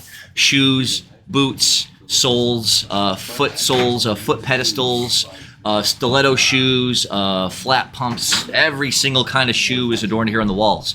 With all the looting that went on, surprisingly little of these were stolen. Where does the sword take me? It'll take you guys somewhere else. He was looking for something particular here. So wasting no time, you vault over the counter and run into the back room where all the supplies are. Folds and fronds of leather, shoe nails and shoe hammers and shoe tacks, shoelaces of all different kinds, and yes, buckets of shoe glue. I take every drop of it. There is 4 buckets of shoe glue. 4 buckets. This is how it works. I also take as much leather as I Roll can. 10. Yep, that is... Then you can get That is 10. That is 10 charges of... 10. 10 charges of folded shoe leather. While you were running about in the cobbler shop, the rest of you were running on, and you find another tavern that the 3 of you all run into.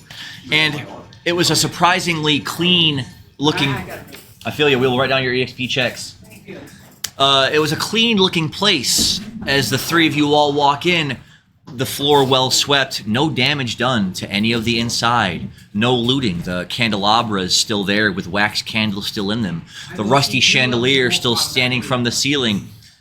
It looked like, for some reason, this particular shop, see you next time, this particular tavern had been left alone.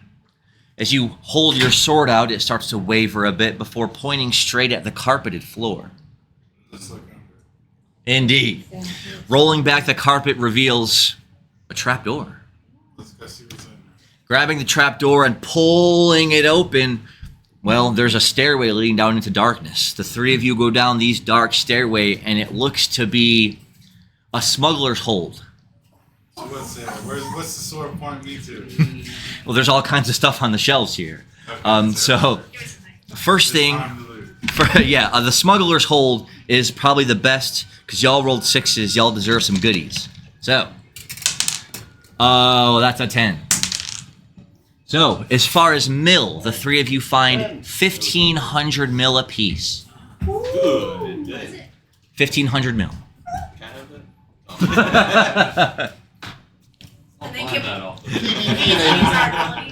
I already factored that in. You got 500 times 3.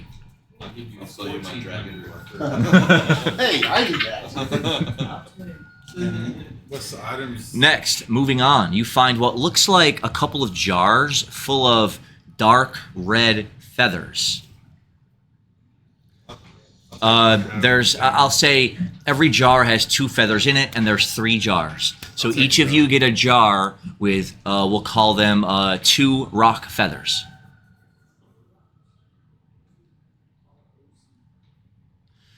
Next, going down, you guys see these tiny little boxes. You open them up, and there's gelatin inside holding eyes.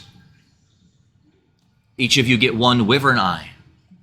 Okay, I'll take it and give it to him. Hey! I'll give it to him. Yeah, I'm gonna remember that for the. What's your character? Just write it down and then Saigon. we'll meet up. Saigon. We'll have it. Saigon. I'm gonna write it down Saigon so that I can give the buff to you when I use it. You use that stuff. Seems that these smugglers were in the business of transporting around rare animal items for use in witchcraft and alchemy. So, the next thing that you find are what look like long bones on the floor, but they're long, long bones. They look ancient. Each of you gets 1 dinosaur bone.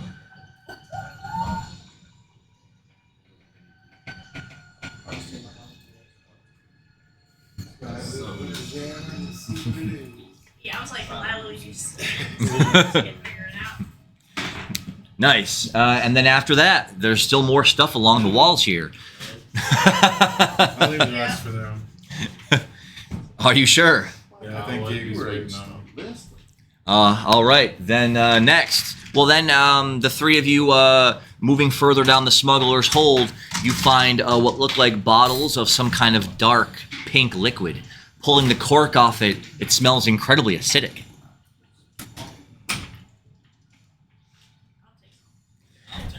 All right. It is, we'll call them each a jar of xenomorph acid. Whoa. Is that just 1 charge? Yes, 1 charge in each jar, yes. Bring it back Not the and let it loose in the city with how it's going. Moving past that, there is what looks like a chair sitting there with a skeleton sitting at it. A lot of times, and your passive intelligence will let you know that when smugglers do this, they take a body of one of their fallen and they put it down in there to ward off evil spirits. And so he's been sitting down there with cobwebs hanging off his bony arms for a long time. But in his eye, there's a big, big yellow jewel. But there's only one. All right, it is the smuggler's peridot. Peridot. Oh, Harry. Okay, so,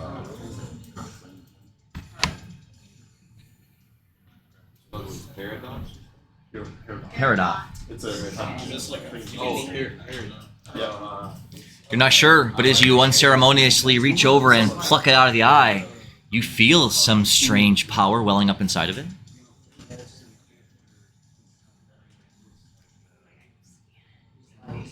What was Jade? Fair enough, like yeah. 6. So yeah, it apparently is another one of those items that helps you locate treasure or rare items. As you were leaning in to scan it, you noticed something in his skeletal hand. Of course, peering closer, he has a coin in his hand, but it's a big coin. It is the smuggler's medallion. I'll let you.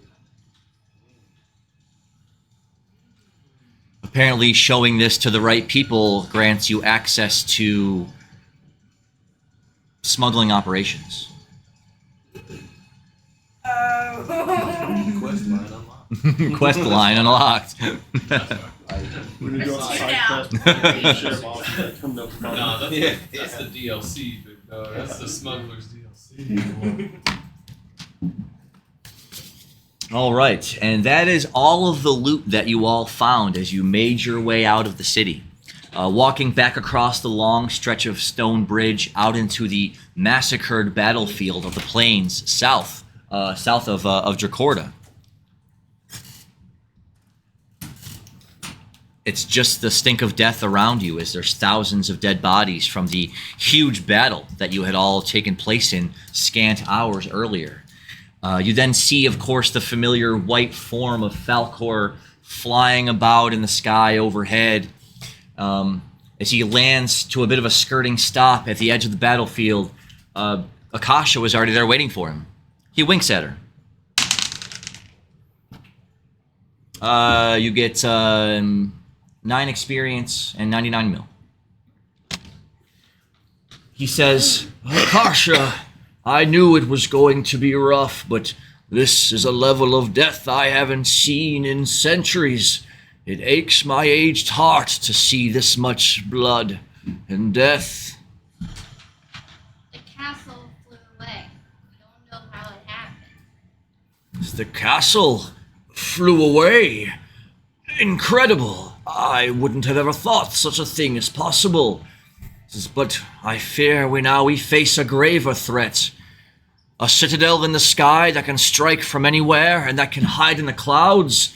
This is a most dangerous portent indeed. The entire town is destroyed. Yes, I saw the fires from when I was approaching. I see them coming out behind you there in the city, their arms full of stolen swag.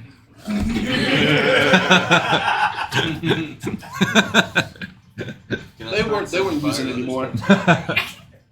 It says, and yet I sense a great enchantment around the city there. Oh, the blood is burning callously in that city. I can sense it from here. I have no clue what you're talking about.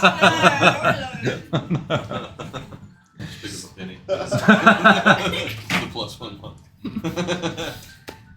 So as the group all arrives, stepping over and around the thousands of dead littered bodies out there in the plain, Falcor is landed next to Akasha, talking with her back and forth as the rest of you approach. He says, it is time to go back to Estwile and report your findings to Trevish. I don't know what he's going to do about this, but It seems that things have gotten a lot more dangerous now that we cannot track our opponent. We need to tell Trish what happened here. Says, yes, yes, indeed. Climb aboard, everyone. We make for Estwile with haste. Yeah, and I Yeah. joined him, and I don't have like a play ability though. So Then you would just roll a d6 to try to mimic it. that would be What 6. do you want to roll? Slobbers all over the flute. Can I use my 4 shards? It won't be enough to do anything substantial, unfortunately. So while everyone is climbing aboard the Luck Dragon, I'm trying to RP this round. I'm a little bit nervous. Okay. Sophie is going to see Kid Pooh in the corner. Also, she got a finger bone from Gustav. right? It was a hollow point too.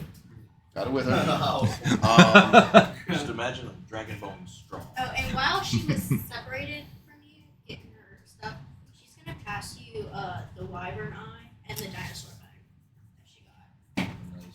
Does my hair grow back yet? No. I walk up to Sophie. No, bro. No. Oh, so that's gonna take a while for it to grow back now. Or is it just not? I walk up to Same as Sophie and I tell mine. Sophie, no longer do your silly spells to me. Look at my head. When I see his head, I'm gonna pull out this. Your eyes change. I still know when you're powerful. I like my hair. So I'm gonna give him a silk fedora. Sophie's got the bones. A silk fedora? I have Your silk head fedora. and I'll give him a silk mine. fedora. Same. Sophie, Gustav is going to attempt to give you a silk fedora. Do you take it? Just put it on your- Walk around like Krillin. Rather walk around bald. That's what I'm like. I'll put it back in my inventory. she's not trying to be like super sneaky, but she's kind of trying to hide a little bit. She's going to go up to Kid Pooh and be like, "Boy, you look sad." And I'm just trying, I'm doing this in like a male voice for a female, but she's like, Right. "Boy, you look sad. Is everything okay? Are you good?" She's going to go try. We accept a hug from Sophie. You look sad. I say don't do it, What's Kid Pooh. bothering you? Look at my head. Who's mad? Who did last kill?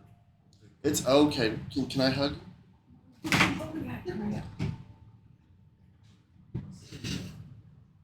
Four, 5, 6 all left. 3. As you reach towards him tentatively, with your cool feminine voice, being like, Yeah. "Oh, Kid Pooh, you look so nervous, anxious, worried. What's wrong?" He just says, "I wanted to punch Sheriff Oz in his fat face." Okay, and then Sophie's But as you yeah. reach for an embrace, he puts his hand up and he's like, "Boo has personal space." Okay, she'll be like, "Oh, it's okay." With the tip of her bone going out, she's going to stab herself in the hand and do Rave Heart's Desire, doing 1d10 to myself. Okay. You got it. We will kill him. You will get your revenge. That's 2 names to myself.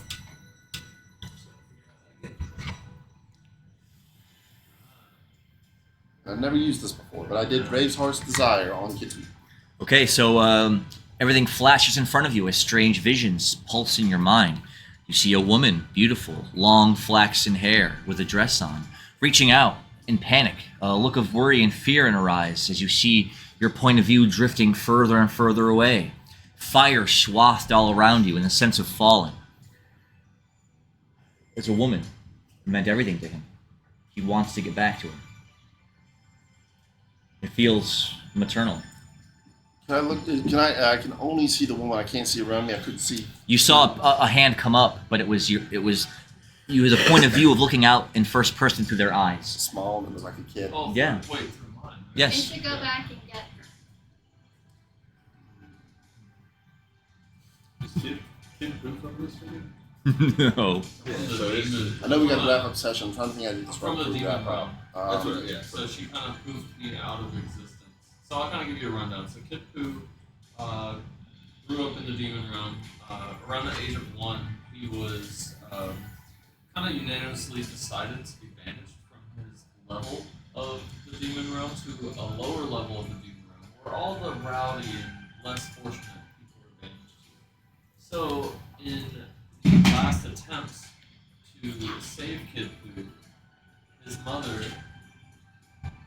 I said sacrifice herself, but if she's still alive, then she would still be alive for purposes. But she attempted forbidding magic to attempt to push Hidku away to a different dimension, randomly located, so he would at least be able to be saved. So he wouldn't be dead. So he doesn't know if she's alive or not, but his memories seem to yearn for that discovery. So I've got to say it out loud so the table hears me. Sophie's going to whisper quietly, "I'll find her." And then she can get on the dragon. That's it. It seems very ominous to you that Sophie would say such a thing. She doesn't know you like that. You don't sound like that. He just sits there and says, "Her." Yeah. She's getting on the dragon. And she walks back. Yep. Not fly alongside. Oh, no. You're not that rate of speed. No, not that rate of speed. You drive like Mach 4. I'll contemplate it. I'll contemplate for words. Get on the very back by myself. Sitting on the back, facing out towards the back, arms crossed defiantly in front of you, Please do not contemplating her heavy tone and her words. As Falcor, with everyone climbing aboard it now, lifts up slowly a couple feet in the air, listing up a bit slightly, and then boom, takes off with a sonic boom, streaking up into the sky, leaving the burnt city of Dracorda behind you as the ground rushes beneath you, sailing away into the sky. So then, Can I ask Falcor a question? Sure. How is the Ravy legs? He says, "Oh, it's still back in Estwile. I've been tending to it when I've been there. It's coming along nicely, I'm sure. I can even sense a spark of life within it." So as Falcor, with the whole group aboard, flies back with deafening speed back to Estwile, once you arrive there, you will, of course, rest, recuperate, restock, resupply, talk to Trevish about what happened here in Dracorda, about the Citadel flying away out of the ground, and what he proposes his next steps will be. And so, for finishing the main quest today, I will give everyone 30 plus a D12 experience. You saw stab me. I will be ready for it when I have the stuff.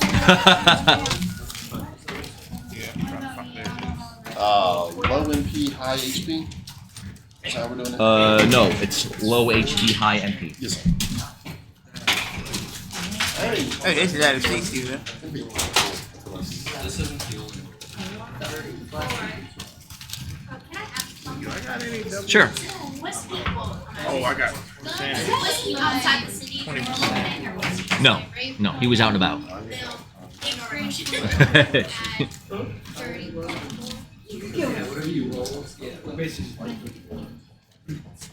30 plus 4. Has everyone rolled their D12 experience? As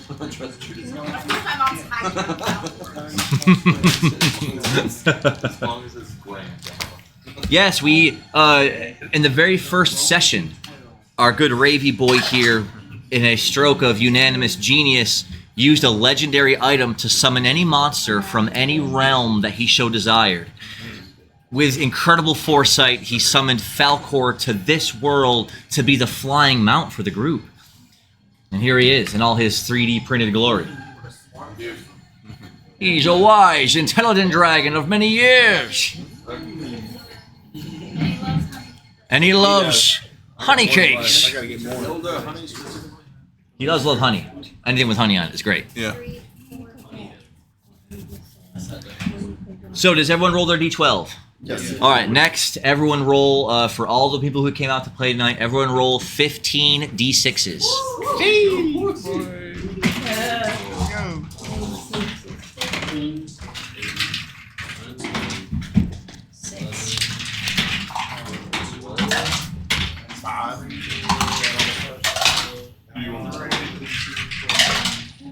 I don't normally do that. I'm still pretty 15.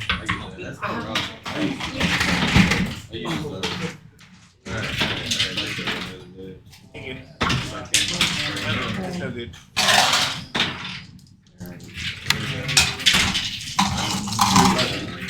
It's going to take a moment, y'all. If you've been hanging out with us from the beginning, thank y'all so much. It's been an awesome session. It's been an awesome stream. We did a level 5 hype train. Yes, we had like 16 subs, 5,000 bits that were cheered. absolutely incredible. We're building so much momentum with this channel now that we're streaming 4 days a week. And that wouldn't be possible without all these amazing players here, all of you amazing folks at home that are tuning in to watch us. So thank you so much. Thank you, Glory. Glory. It means the world that that you know I can do this for a living. I don't ever take it for granted because being a full-time dungeon master is the kind of thing that dungeon masters dream about in the bitter watches of their sleep. But I can do this full-time, and I'm eternally thankful, eternally grateful that I can spin stories for y'all. And as Pioneer Flo would say, we can let them cook. We can let them cook. Dang! Y'all cracking them out. I'm not making Both of those were sixes. Also, Yeah. I'm gonna send you two rocks with Sure. source material from it so you can get. Okay, I appreciate that. Then I'll be able to cross-reference that when I... Because he's got stuff that like normal goblin doesn't. Right. And I decided to make him a gray goblin because he had his own identity crisis when he arrived here. So a bit of a personality shift in that sense. So he's gray. He is gray. Oh man, that was. I wrote in the notes, I'm like, I completely just everything I got. You've got it. You've got it. All right, has everyone rolled all 15 d6s, or are the battle junkies? We all know. Remy. I don't have any proof. I rolled 3 6s, but I'm not going over. 3 6s. I just got 3 6s, Stevie, man. Triple sixes, Nice. a rave point, and a skill. I see it turned over like this in my Okay. 3 more rolls. This was in triple six.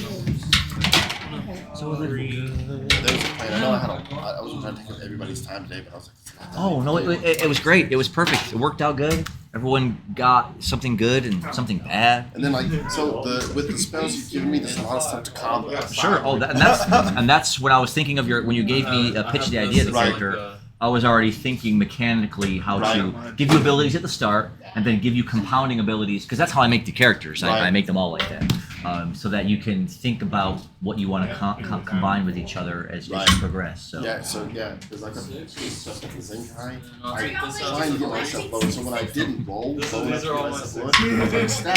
And I still have some. I hit him with another bone gun. Alright, I'm almost I hit an 8 on it. So I'm So that's 2 unconscious damage at to the you. doesn't. Do you roll Yeah, anything but after it- the... I'm unconscious on the dragon at the moment. Wow. I just done it again, Stevie. Up 3 6s in the game.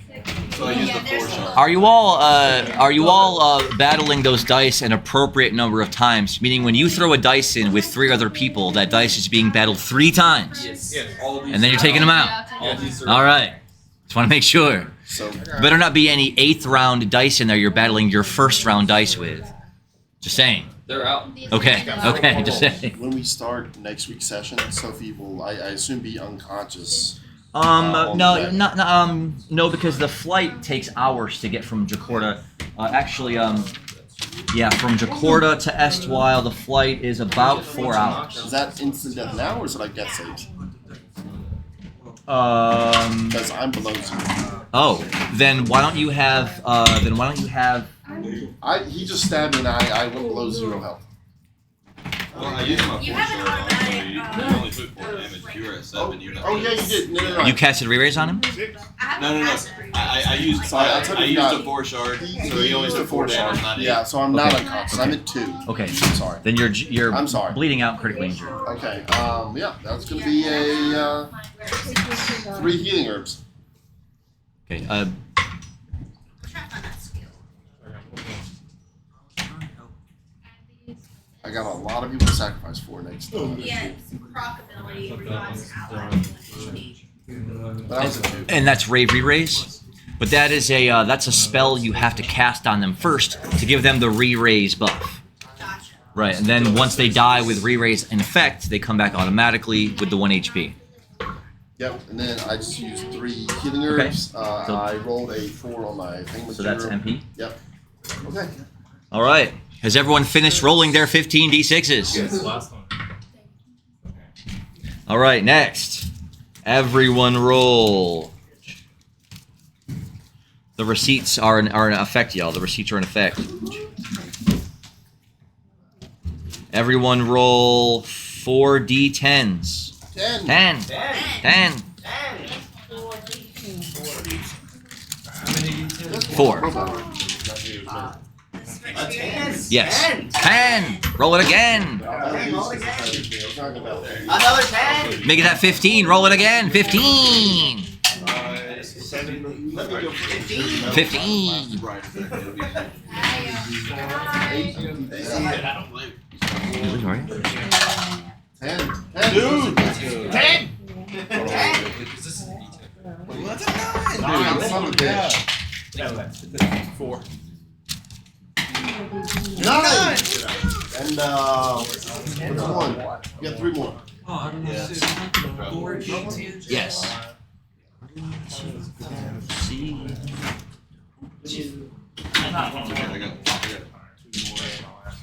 No. One is only dice that I have left. I don't know the original D&D starter kit that I got. See it? Can you grab that dice? Has everyone rolled their Thank you, 4 sir. d10s? Yes. Not yet. Oh. You have 9 and a 1. Hit the bag. Can I call interference? No. You got 1 All more. right, You got next. 3. Everyone roll 3 d20s. 3 20. Roll the Oh, big that just boy. jumped down. Let's go. Mine's right there. Mine's right there. You think you got it? I told you let Brian do it. Look, and it stayed on the 8. I'm just put it right here. We got 3 of these. Yeah. Well, I did that perfect. Yours got a lot of weight. Yeah. Oh, I see what you Well. Reroll, they didn't hit. I didn't back. I know. Okay. Level 10 is 32. I believe so, yes. Hit them all. And then I believe so, yes. I can't hit all of them. Well, Hit that one. And big 19 off. Level 10 is 30. Hey! Oh, I missed. 19. Hey, Nice. A 19 as Wait, well. wait, keep it in there. Yeah, I'm almost at How many do we hit? 19. How many do we hit? 3. I have 2 more. 15 up with that. Oh, that was a. You'll be hit your 8. 10 and 11. Yeah. 16. I got 1 more. it should be. Oh yeah. And then You did 2 hit that the 20 right right there. there. This I or guess I'll six. just- 20! Butcher! Let's go. I keep that rerolling. If y'all We need get to 3. think about. Oh yeah, I'm done. Let's take a 20. Make that a 30.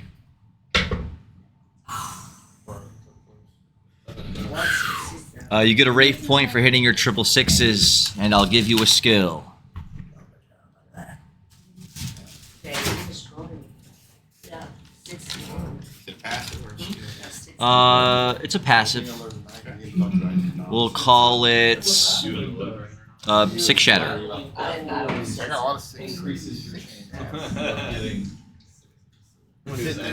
Once a day, when you roll the max number on an attack, you can forego the damage to instantly destroy a piece of gear that enemy has on.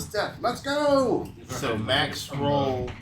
For an attack, you can forego the damage to instantly shatter one of their implements on their body. Gear, like armor, helmet, rings, sword, whatever. All right. That was all the experience rolls. And you know what? We have a lot of people in the chat, a lot of people hanging out with us. Let's go ahead and do a raid so that I can give out some extra rave points here by raiding someone that we don't normally raid. Let's see. Let's go. This team skill real quick. Okay, great. Go ahead and donate 2K to that. I've donated as much as I can for today. What's left? Left. It's not crafted. Let's see. I gotta build it up. I got a plan. I think me and Raven Rude should do our battle at the rave session. Yo, I'm pretty sure no one is following these guys. They're playing a game called Gaia Zero Seed Far Future Homebrew D&D 5e actual play. The name of this channel is -2 Charisma.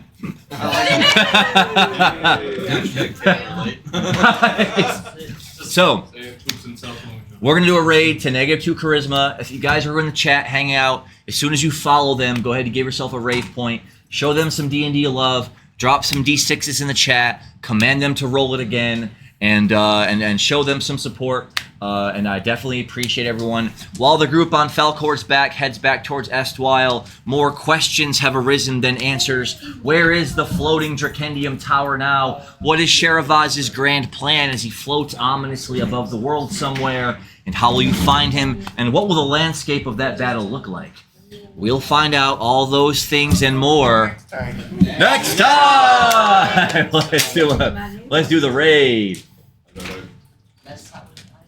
10 viewers ready to raid in 7, 6, 5, 4, 3, 2, 1. Let's do it. Nehemiah put in the chat next time.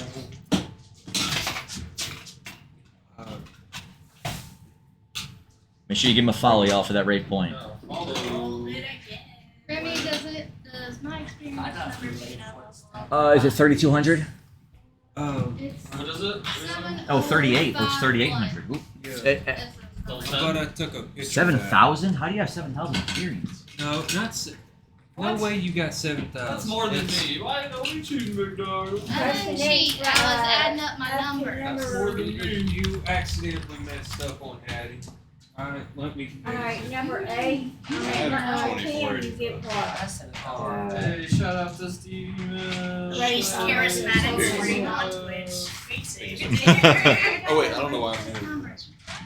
Oh yeah, look. What is level 8? Hey, Do you know where it is? Wait. 3, 4, 5. Alright.